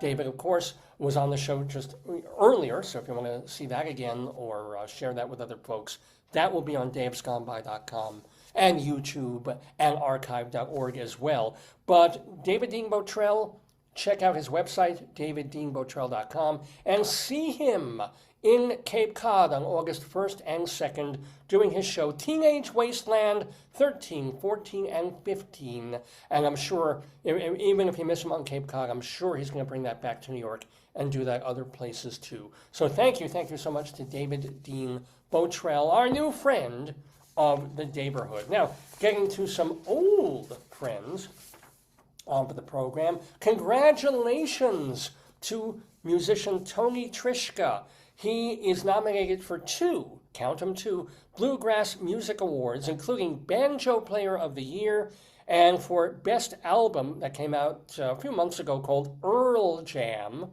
Brilliant title. It's where he got a tape in the mail of Earl Scruggs songs, and he was wading through them and took the ones that he wanted to make into an album. So again, hearty congratulations and fingers crossed for Tony Trischka. I want to let you know that today, K.T. Sullivan is at Bill's Supper Club over on East 54th Street. I think I better put these glasses on to see these things. And then also today, if you're in a different part of New York, the Mansion of Saratoga will be hosting Ann Hampton Calloway. So go see either of them. And then today and tomorrow, this weekend, Marie Wallace and Donna McKechnie are both going to be doing a Dark Shadows meet and greet in Lyndhurst Mansion over in Tarrytown, New York. So 2 friends of the Daverhood in one visit where you can get autographs and admire and say hi if you're a Dark Shadows fan. Want to let you know that tomorrow, Sunday, Robert W. Schneider hosts a celebration of Charles Strauss, which features Anita Gillette, another friend of the Daverhood. That is happening at 54 Below tomorrow. So Robert W. Schneider, we just had him on a couple of weeks ago. He's a director of musicals off-Broadway. And then Anita Gillette, of course, you've seen her on TV. She was in Broadway shows, both of them at 54 Below tomorrow. And they're celebrating the late composer who just passed, Charles Strauss, the guy who gave us Bye Bye Birdie. And rather interestingly, I'm going to break in here for this, he wrote with writing partner Lee Adams the theme song for All in the Family. Boy, the way Glenn Miller played the song that Carol O'Connor and Gene Stapleton did to open every episode of All in the Family. How strange that Strauss passed just a couple of weeks ago, and we just yesterday or 2 days ago lost Alan Bergman, who, with Marilyn Bergman, they did a little bit of work for Broadway, but better known for kind of Streisand-y songwriting in the 60s and 70s and 80s that was trying to carry on the songwriting more of Tin Pan Alley than stepping into the rock world. And in so doing, and working with people like Marvin Hamlish and stuff, creating things like The Way We Were, right? And other songs, but it was the Bergmans who wrote the songs for Maude. He died in 99. Who did? Alan Bergman. Why do they have him up here as dying? He made it to 99. Oh, I mean, he was 99 years old. Yeah. What else did he work on? I don't know. It's funny you were talking about him. It's on your feed. Yeah, that's why I'm talking about him. Thank you very much. He was 99 years old, married to Marilyn Bergman. He helped write the lyrics for a French song that became The Windmills of Your Mind. That was a big popular hit. He co-wrote You Don't Bring Me Flowers, which was a hit for Neil Diamond, and I think Streisand did the duet on that. But he and his wife, Marilyn Bergman, co-wrote the Maude song, and then there's Maude, which features B. Gotta have a B. Arthur mention in there somewhere. But this is how messed up television was in even progressive television, even Norman Lear television of the 1970s. So they did the song for Maude that we all kind of remember. We remember the melody more than anything but compromising. Right on, Maude. Right. You know what else they wrote the theme song to? No, it's probably 1973 or 4 or 5, whatever. And you've got a show about black people, urban black people, called Good Times, with Esther Roll and John Amos and Jimmy J.J. Walker and Bernadette Stannis, right? So they're trying to be real about black urban poor, working poor experience in New York, right? Who do you get to write the theme song? Do you get Stevie Wonder, Ray Charles, Quincy Jones? Or some scrappy up-and-coming... No, they get, like, Alan and Marilyn Bergman, this middle-aged Jewish couple who come up with good times every time you did a thing, good time, not getting hassled, not getting... I mean, yeah, it was kind of the right song for the show, but I don't know, there's just something about it. It's like half the writers, I'm sure, were Jewish. It was... I don't get it. What your thoughts? Should they have gone with like a black songwriter or half-black songwriting team? Or should it not matter? It's the time. It was the times. But anyway, farewell to Alan Bergman. And what do you need? My phone? So Marilyn Bergman died a couple of years ago. Alan Bergman just passed this week. And then, why did I think of that? Oh, it's because Charlie Strauss, who did All in the Family, he died a couple of weeks ago too. But anyway, celebration of Charles Strauss on Sunday at 54 Below with Robert W. Schneider hosting and Anita Gillette and some other performers as well. Carol Demas, of course, from the Magic Garden. She will be at 54 Below on July 23rd this week. Also, from July 23rd through September 7th, there's an off-Broadway show at 59 East 59th Street, produced by Penguin Repertory. It's called Gene and Gilda, all about the relationship of Gene Wilder and Gilda Radner, of course. And Dick Cavett, he won't be in it, but his voice is going to be used in certain parts of the play, which is kind of cool. So shout out to Dick Cavett. And then on July 25th, Carol Hollenbeck is storytelling at Manhattan Plaza's Ellington Room, so you want to catch that. And then we come back to Broadway. Danny Burston in Gypsy. Gypsy is going to be closing in a couple of weeks, in mid-August, once Audra's contract runs out. They're not going to bring in another Mama Rose or Gypsy Rose Lee. So you have a couple of more weeks to catch Danny Burston as Herbie in Gypsy at the Majestic Theater.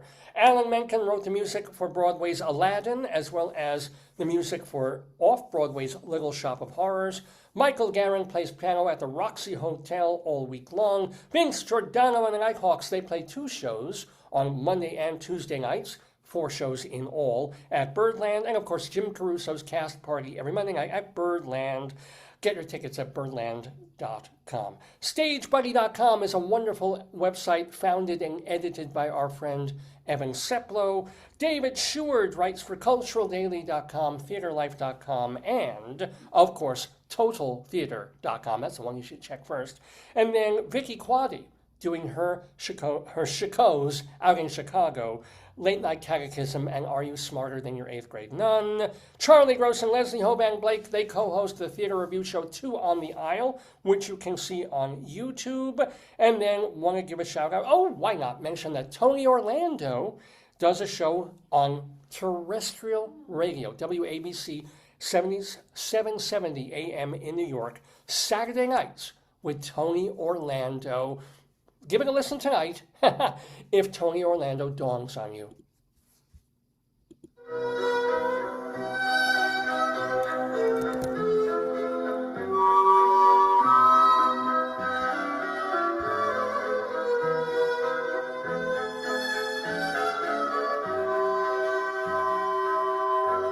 Okay. Thank you, Mozart. Okay. So, yes, it is 1:45 or almost 10 to noon Eastern Time here in the Daverhood. You're watching the 991st episode of the Dave's Gone By show with me, Dave Lefkowitz. Thanks for tuning in. We've done some wonderful things today. We've had David Dean Bottrell. We've done Greeley Chimes. Rabbi Sol was with us, of course. We've had, as Rears Go By, the Perverts song. We played that for you.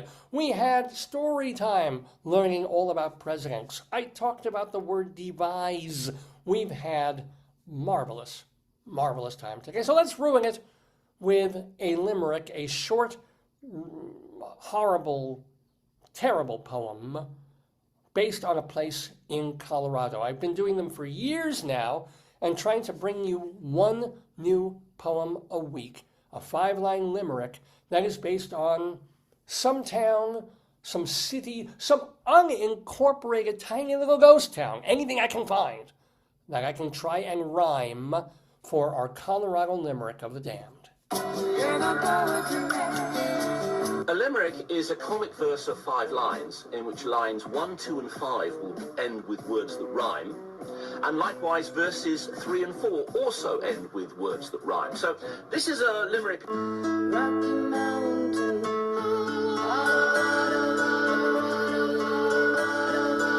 Rocky Mountain High indeed. We're getting high on our Limerick of the Damned, ladies and gentlemen. This week we go to Two Buttes, Colorado. Two Buttes. And again, as I mentioned earlier, I had a poem already. I was locked and loaded. I finished it in almost no time. And then I realized, oh crap, it's not pronounced Butts.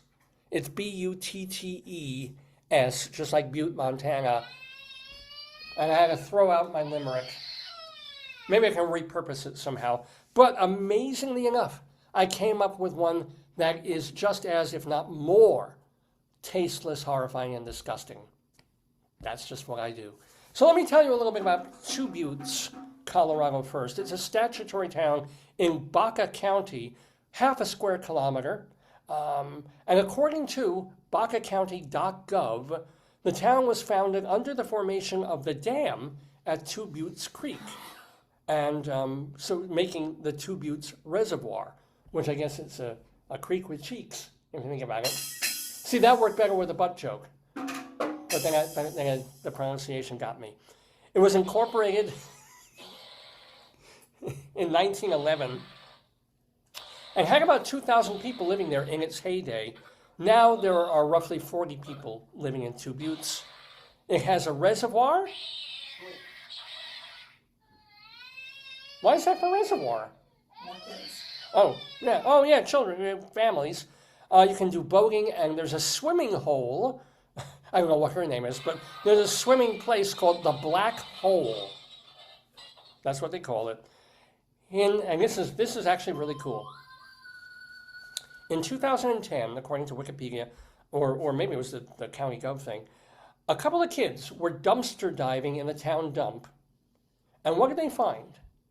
An enormous trove of documents from the town. Whoa. So they just salvaged all these things, of the founding papers and this legislation and things. And they ended up creating a museum of the town, which has more... That's cool. Isn't that great? It has more historical documentation than most other places in the United States. Just because these kids, they were throwing out these papers, they're sitting there, and they were like, why are there? This is the whole history of the town, of Baca County and Two Buttes. They're going to grow up to be historians. Maybe. Well, maybe they are. They're probably in college at this point.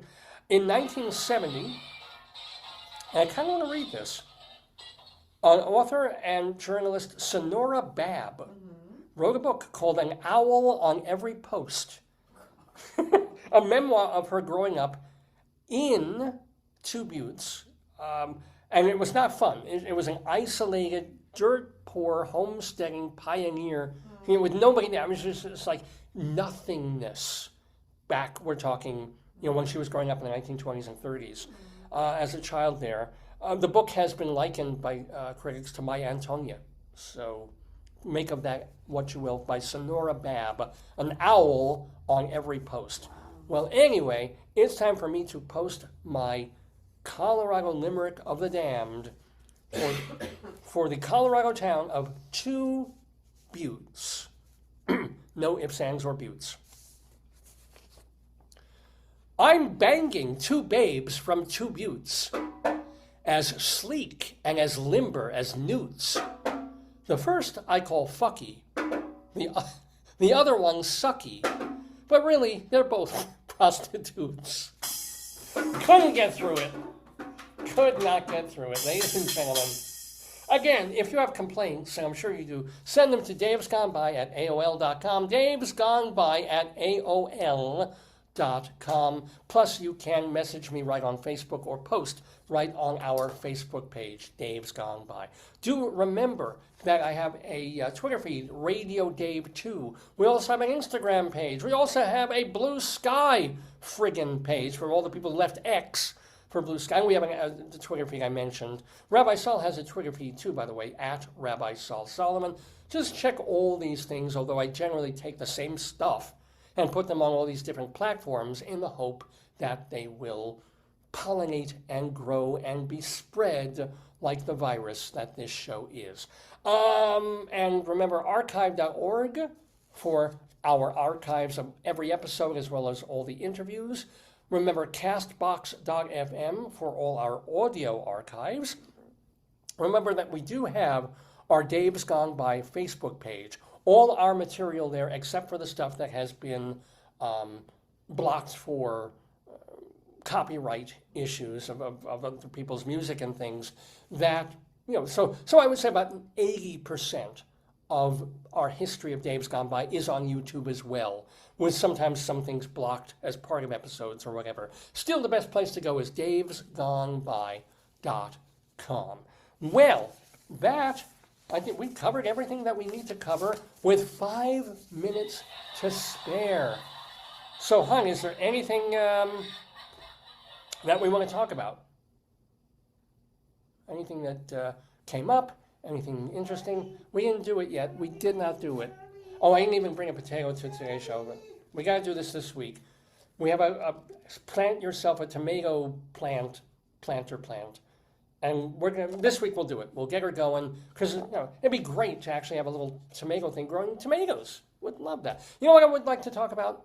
And it's not going to be me complaining. It's actually going to be me being happy about something. Okay. For once. Not going to explain the circumstances, but about a week or so ago, I had to find a deed for the house. Not our house, but another house. I needed to find a deed, and I thought I brought it with us here, out of New York, and I guess forgot to, or didn't know what it looked like, or thought it had paperwork that I thought was the deed to this house, but wasn't. Okay, and I'm like, crap. So what do we got to do? We got to either go back to the house we're talking about, ransack it, look at all the files, open all the files, do this, or it occurred to us, hey, wait, well, maybe you can just call, because not everybody knows where the deed for a thing is, or can find it and figure it out. Just call the town. How do I get it? So I go do a little bit of quick Googling, and they said, well, or I talked to somebody about it, and they said, oh, no, you can just call the county, and then the county will help you out and drum it up. And kind of like if you lose a birth certificate, kind of like if you lose a license or something. So I'm thinking, all right. So it was kind of like, remember when we had to get a marriage certificate? And to prove that we were married to do stuff. And it took the amount of calling, or you had to physically go to New York to a place that was open 2 hours a week and make an appointment and go. And I was like, how the hell did we do it? And we did it by mail or something, and it took about 3 months. It was the most maddening thing ever. So this time I'm like, okay, let me do this. Let me just see what it takes, how much it will cost to get the deed for this house. I go to the Queens County Registrar office, or online, the .gov or .com thing, and said, what deed would you like? Can you give the property section? And I happen to have the property section and lot number. I put it in. It says, would you like a PDF of that? Yes, I would. This is taking me like 3 minutes. I hit a button. It says, would you like to download your PDF? I'm like, yes, I would. Is there where's my shopping? It's in a shopping cart. It's like, how much is it? It's free. I hit boom. It downloads. I have a deed.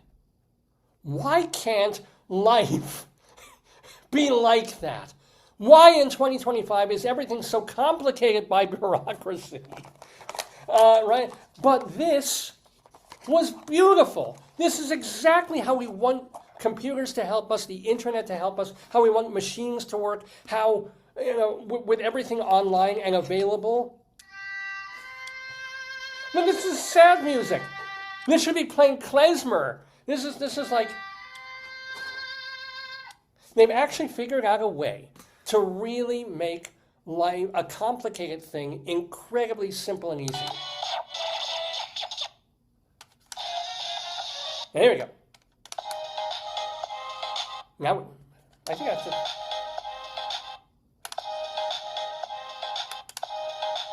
Okay, we can do that. But seriously, I put a call out to all the people who work at Social Security.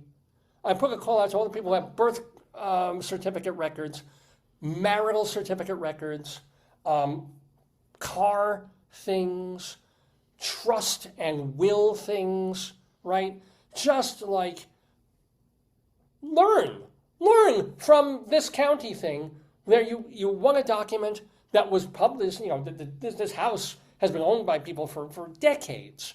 You want the deed? Here it is. Here it is. Boom, boom. No 3-week wait time. No back and forth in the mail. No, you have to produce ID. No, here it is. Thank you very much. You don't see me do this. I am smiling fully and happily and very proud of that. So yes, going to end on a very positive note. This episode of The Dave's Gone By, Facebook, your podcast, your programming of the stream, live on July 19th. Did you want to talk about this? Oh, what? Show me. Oh, yes, we must. You didn't talk about it during story time. No, it didn't come up in the or in the president thing. So, there's a bit to unpack. One of which is kind of interesting because we almost moved to North Dakota. Oh, yeah. My wife and I, she was looking for where to teach, get a professorial job. One of the places that was hiring was a university in North Dakota. And, we got there. I've told stories about this before, of how it was 34 degrees, snaining with half a foot of snow on the ground. And the people who were taking us around to show us the town said, "Oh, it's nice today." And we were like, and meanwhile, we're passing people who are sandbagging by the river to prevent flooding. Am I telling the truth about this? Yeah, okay. So that's North Dakota, right? However, we did instead move to Colorado, northern Colorado, Greeley, Colorado. As certainly, if you watch this show, you know that we moved to Colorado. And one of the many things I loved about Colorado was we could go to various places, thank God not our lawn, but other places where the lawns weren't so developed, and it was just ground, and you'd see these holes in the ground. And you would go shopping at like Sephora or one of these places, and I would be, I'll meet you, and I would just walk around this field, this mud, not mud, it's dirt field, and then I hear beep, beep, beep, beep, beep. And I was like, oh my God, there's a thing on top of the hole. There's a little mound of earth on top, right by the hole, and what I would call them, and I was wrong. I thought, oh my God, marmots. Adorable, these creatures, which are rodents, but these adorable little squirrel-like creatures, marmots, and you see one, and the one is talking to another that's all the way down there, Meanwhile, who knew? There's hundreds under these holes. If you get 2 marmots in a field, pretty soon it's overrun with marmots, and everything collapses because they're just tunneling burrows everywhere. But I think they're the most adorable creatures. And genius that I am, I'm like, oh, maybe I can get close to them. So I start walking towards one, waiting, like I'm just a friend. And then at a certain point, thank goodness, because they're vermin, they run away. Or they zip down into the hole, and you hear beep, beep, beep, warning all the others that a lunatic was there, wanting to touch their paws, and go like, oh, you're an adorable marmot. They were not marmots, by the way. They're a slightly different animal that we did see when we went up more north towards Estes Park. But they were ground squirrels, or what we called, what do we call them? Prairie dogs. Prairie dogs. Fell in love with them. I looked forward every time we went shopping in that place, or there was another place that we went, and they just had a giant field. There was one time actually when you were at a senior center or an older folks' place. That's when I first saw them. And I was like, oh my God, so many, there were dozens. I'm like, you're so adorable, I love you, I want you always. And so we moved from Colorado. We don't have prairie dogs here, at least where we are in Maryland. We do have bunnies, we do have squirrels, and yes, for the past 3 weeks, we've been very cognizant of our groundhog, which lives under our shed. The groundhog does not look especially different from this. Oh, I just hit the video thing, which I don't want. Skip the ad, please. Stop this. Okay, get through the ad. Ground squirrels are taking over a North Dakota city, and officials are not amused. This is what a ground squirrel looks. This is what a prairie dog looks. Aren't they unbelievably cute? You can like them so much. I thought they were just the cutest, sweetest things ever. But check this out. It's not in where we were looking in North Dakota. It's Minot, which I'm not sure how close to where we were was. But the Richardson's ground squirrel weighs less than a pound. It's about a foot long, native to the northern plains.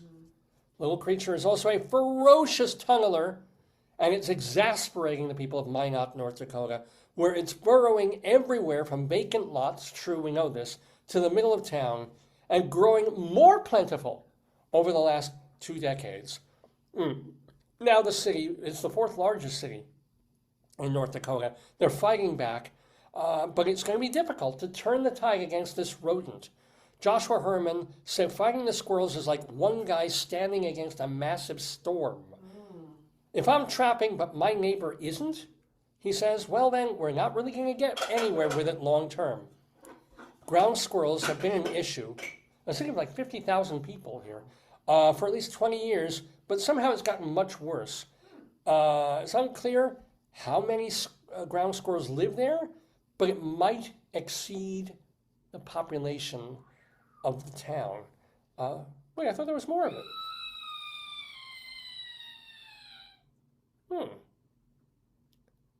I thought it had more. No, that's the whole story. But there we go. Ground squirrels, my beloved, what I used to call marmots, my prairie dogs are becoming. So if things don't work out, maybe Minot might be. Why not Minot? Yes. That should be their town logo. Why not Minot? But I would be loath to leave our groundhog, who, we didn't see him. I think I talked about this last week. We hadn't seen him for many, many months. We thought right after Groundhog Day, he would, or 6 weeks after Groundhog Day, the groundhog will be out. We'll see him. It'll be 6 weeks after winter, or 5.5 weeks, or something like that.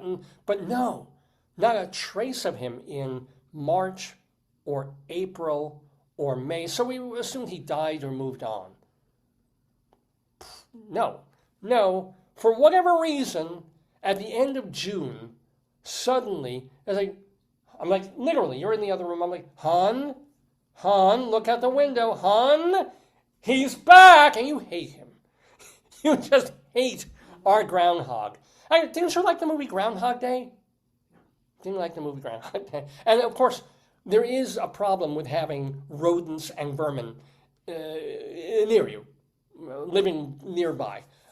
Even the deer that we so love seeing in the backyard, we don't want to get that close to them because deer come with ticks and other kinds of bugs. And if we see, rabbits can be rabid, so can marmots.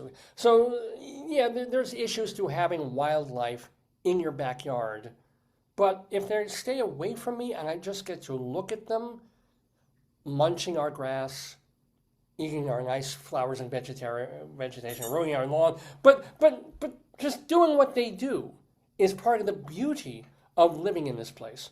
And so when I saw the groundhog, my heart literally swelled. I'm like, he's back! He's destroying what's under our shed. He's eating whatever, and he's shitting there, and he's living there, and he's probably throwing parties there and dealing coke and meth out the back of the shed. But he's very cute when he stands up. When he's fumbling around, fiddle-faddle, when he's moving across the lawn, it's one thing. But when you see him stand and reach for a leaf, he's just, as little Bottom, which is not so little, he has grown fatter in the week or so that we've seen him. That's the amazing thing. He was like, we saw him, and I was like, is that the same one? He's kind of skinny. What's wrong with him? And then within a couple of days of munching, because I guess at this point in the summer season, he is already starting to eat for fall and winter. So he's just packing it in. Because that's all he does is eat. But at the same time, that's all any animals do when we're seeing them. When the deer come in, they're either taking a dump on the lawn or eating our bushes. When bunny rabbits, and we have tons of bunny rabbits, when they come on the lawn, what are they doing? They're eating. And yet they don't get as plump as, as our groundhog, and they're not hibernal animals. I just don't get it. But anyway, we're very, very, very, I'm happy to see our beloved groundhog fiddle-faddle. But oh my gosh, is, when we think of places that we want to retire, everybody says, well, Florida, but Florida is miserable, and the weather, and the politics, and Texas, right? The floods, the politics there, and the hot and icky weather, and the insects, and the this. Every place has its stuff. California is insanely expensive, and this is hot and humid at this time of year, and this is too cold, and this is snowy. But Minot, North Dakota, has an infestation of prairie dogs. Could do worse. Anyway, this has been the 991st episode of the Dave's Gone By Facebook Podcastio Programmio of the stream with me, Dave Lefkowitz, and my darling and adorable wife.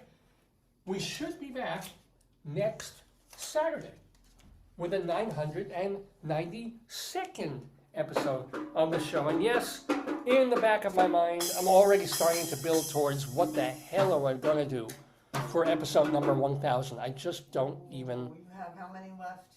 8? Well, it doesn't... We might not be on every single week how these things go, but yes. Episodes? You have 8 episodes to do? 9 more. Well, 8 episodes and then the 1,000. Yeah. I mean, it goes. It goes.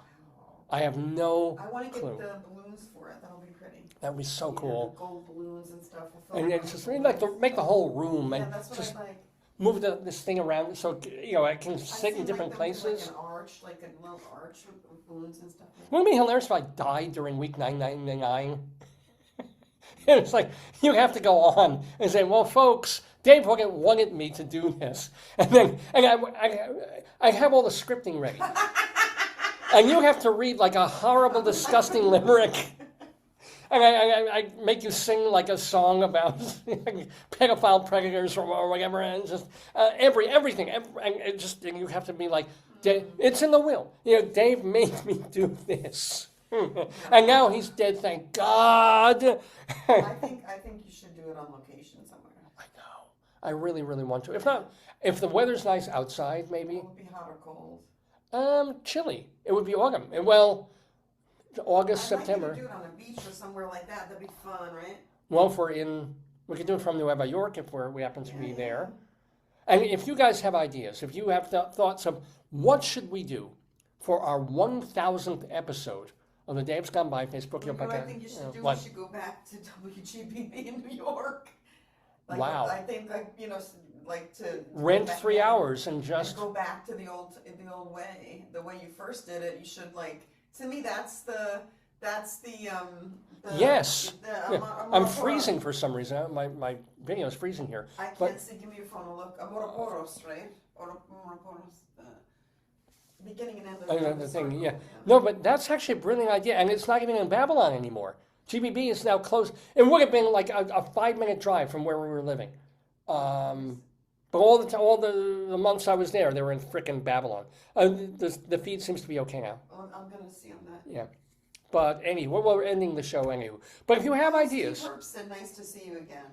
Steve, good to see you too. Thank you. He always messages me cute, funny things, usually very anti-Trump. Fine. But thank you, Steve, for those.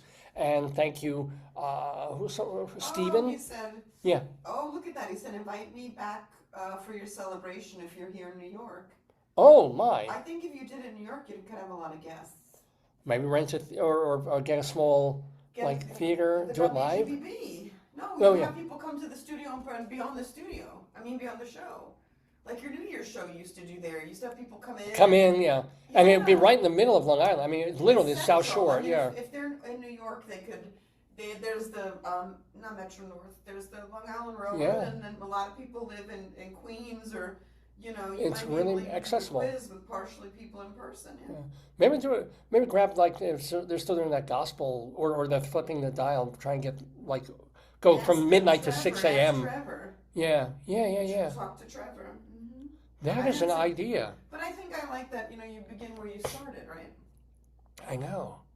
I didn't think of that. What an idea! I didn't until we were, because it's like it's a nostalgic. Yeah. And you could play some of the original, because I would assume you're going to play some of the stuff like that Halloween candy thing I like, Yeah, of course, and classics. You could try to get Joey to say something, even if it's a soundbite, or Joe, Eddie Moonshine and the Huggers, Eddie Huggers. Eddie Hugg and the Moonshiners. Yeah. Moonshiners. Remember Don? What was his name? Don He's dead. Juan? Okay. What about the other guy? Like, there's a bunch of people. Oh, I can't remember. there's hundreds and hundreds and hundreds What's of people. psychic lady? Oh, Dr. Joy Brown, I think. I don't know. But and the guy Vince, the lawyer. Oh, definitely, yeah. Yeah. I've been trying to get him as a guest on the show. He was on this show. No, he never was. I thought he was on your show a while ago. But Country Vic, not Vince. But maybe if you're in New York, you could do it.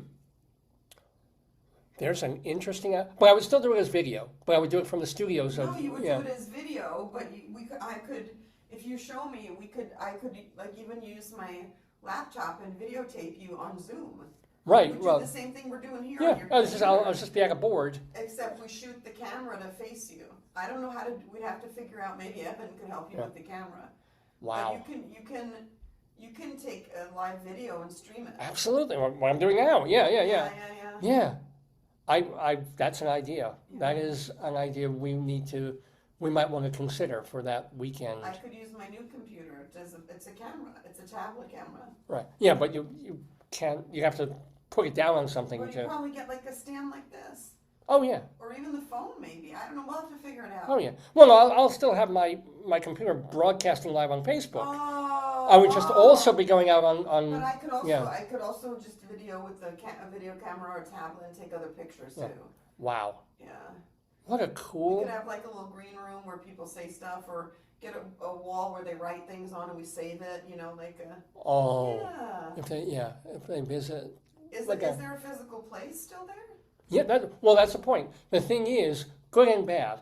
The place that I was most used to out in West Babylon, they're not there anymore. Now they're in like Limerick or Rockville What's Center. the first place we went? It wasn't Oh, Babylon. back then it was like Baldwin or Freeport. It was Freeport or Merrick. Yeah. Oh, you got to ask Joey. Yeah. No, it wasn't Trevor. Who's the one who drove us home all the time? The Reverend. Oh my God! If he's still there. Yeah. I know who you're talking. Well, yeah. But, I think that would be like recollection. Brothers like, something. Yeah. Just to like. But I'd love to get Trevor on, and Of course. yeah. But I mean, like, to me, I didn't think of it, but then when you start talking, it makes sense to just go reflect and do like a, it's like when they have the cast of SNL, they all come back, and and then you look back and you say like, and how you were so nervous when you first started, and how you scripted everything, and Paul, he's like, I can't read 50 pages of text. I've not slept, and I'm taking Red Bull. I can't read. And you were like, I've highlighted. Yeah, I use colors. All you gotta do is. And he was like, yeah. And I was like, ah. You can, by the way, if you want to hear the results of that very first episode that my wife is talking about, and at some point I will complete the memoir I've been working on. Write about it. Yeah, look it up. Look at up their address. It's WGBB radio. It's still AM radio. It's. Hold on, okay. And there's still the ass end of broadcasting. WGBB radio station in New York location. It says Merrick. Yeah. Where they start, they're back close to where they started. If they'd only stayed in America, it would have made my life so much easier. Yeah, Merrick Freeport. Is that the same thing? Well, yeah, they picked. It says it's Long Island's oldest radio station. Well, it was when I was there. Join us. I want to see lives. Okay. They're still doing it. I think. Because look at their live studio cam. It's that blob box. Well, they're not always live. Saturday mornings. Request us, so something about God. Well, yeah. Oh, they have a lot. Don't tell me this. What? Oh, it's puppet. I thought it said puppet. Okay, no, it's not puppets. A puppet show on the radio. I mean, No, Edgar Bergen used to do it, but I was yeah. like, oh God, no. Oh, it looks nice. Look how nice the studio looks. Yeah, don't make me pine for the fucking place. I mean, No. they did not treat me that well, I don't so. think you should pine for it, but I think you should definitely go back there. And it's got good quality stuff, finally. You could go back, and there's sports people. Oh, these guys look like the same sports people. Yeah, they're The still. sports guys are there. They're the folks who've really helped redo the tech and make it. I Rob think- Kowal, who was a guest on our show. I still don't understand where this is. It's going to be down Sunrise Highway, just off of the the main drag. Closes at 10 p.m. today. I'm looking for the address. Yeah. Well, probably in the evening that they flip the switch and they still do Chinese radio broadcasting until the morning. Back when I was there, it was gospel. Accessible. That's good. Yeah. Oh, well, that's good. Yeah, it's the sports people, I think. Is that the building it's in? Might be. I mean, it's probably in an office building. They probably just have a big neon WGBB sign. Yeah, that makes sense. Oh, it's accessible. It's right near the train, I think. That's Great. Because people could get off and go right to the. I want to see where this is. But it would be very nostalgic and fitting, and also tragic if after like 24 years, my way of doing episode number 1000 is to go back to the same shitty place I started. It's a totally new place. So it's right by an Outback. Then you can go down. Oh! Oh, I think we know where this is. There's a CVS near it, an Outback. Yeah. There's a Good Life Clubhouse and a Beanery. Oh, Beanery. Yeah. Oh, it's right near the train. Oh, yeah. This is like really. It's a central location. I think. I wish I could get Joe Salzone to come back and engineer. You could. Because I haven't been there. I don't know their board. I don't know what to tell. I would need an engineer to do it. So do it. I think that'd be really cool. Cool. I think it'd be really cool. I'm thinking about it. Seriously, I'm thinking. You know the song, like there's a rap song that goes, I reminisce. It's very reminiscent. Yeah. You know, of like all the things you've done, all the places you've done it in Colorado here, all the guests you've had on. Yeah. You had October Project, maybe they can come back out. Like some of the guests who came out. Yeah, they're out in New York. Think about all the guests you had that when you were in New York came to New York. Who were physically. Yeah, the Colorado guests are not going to come, but the New York guests. But then we have to cater. I mean, if we really have. What's catering? You bring some food, yeah. Yeah. I mean, we could go like my one friend is obsessed with Costco, so we get a month Costco card, and you buy like cookies and cake, and Costco's great for that stuff. And I don't know if they have a microwave, you could bring like hors d'oeuvres to cater, and just bring soda. People don't want a lot when they're on the radio. They're not going to even be sick. They want to talk. Right. Yeah. You know, they want like just like cakes and cookies, and donuts and croissant, maybe bagels and butter and something like that. But you can get that at Costco. Yeah. There's also coordinate bringing because we won't have, our transportation. There's a thing called Uber. Oh, Have you heard of Uber? I've heard of Uber. I have. Uber's the thing where they take you in a car. They also deliver foodies too. And do they give you a lift? Okay. Bum. Wow. We have to think about this because if we find ourselves that weekend, especially. I think it'd be really good. Yeah. Wow. That's what I was planning. It didn't occur to me. I assumed, but then I thought we find the restaurant here or something whatever. You don't have that, connection with it. I mean, you do whatever you want. It's your show. Yeah.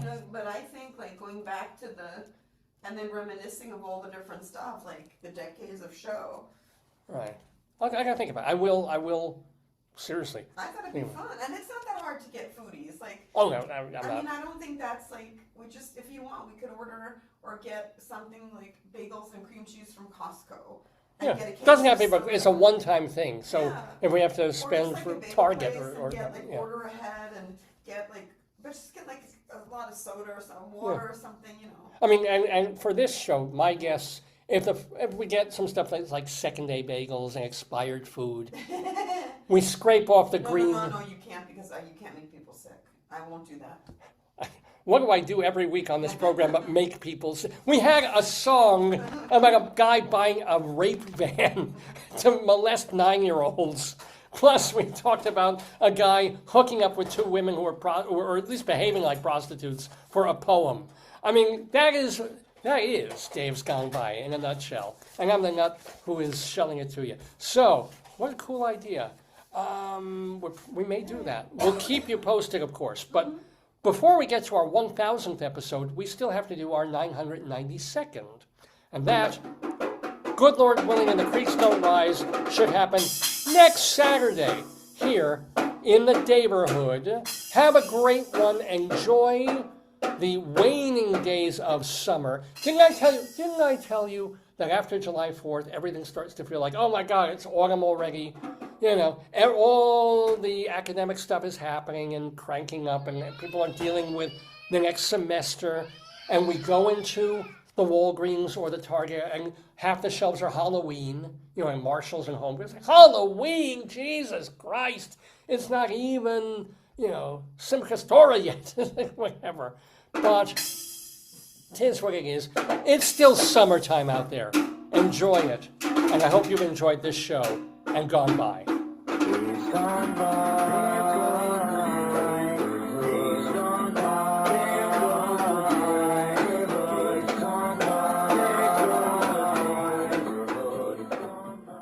And by gosh, by this time next week, maybe we'll have this tomato thing planted. Just maybe.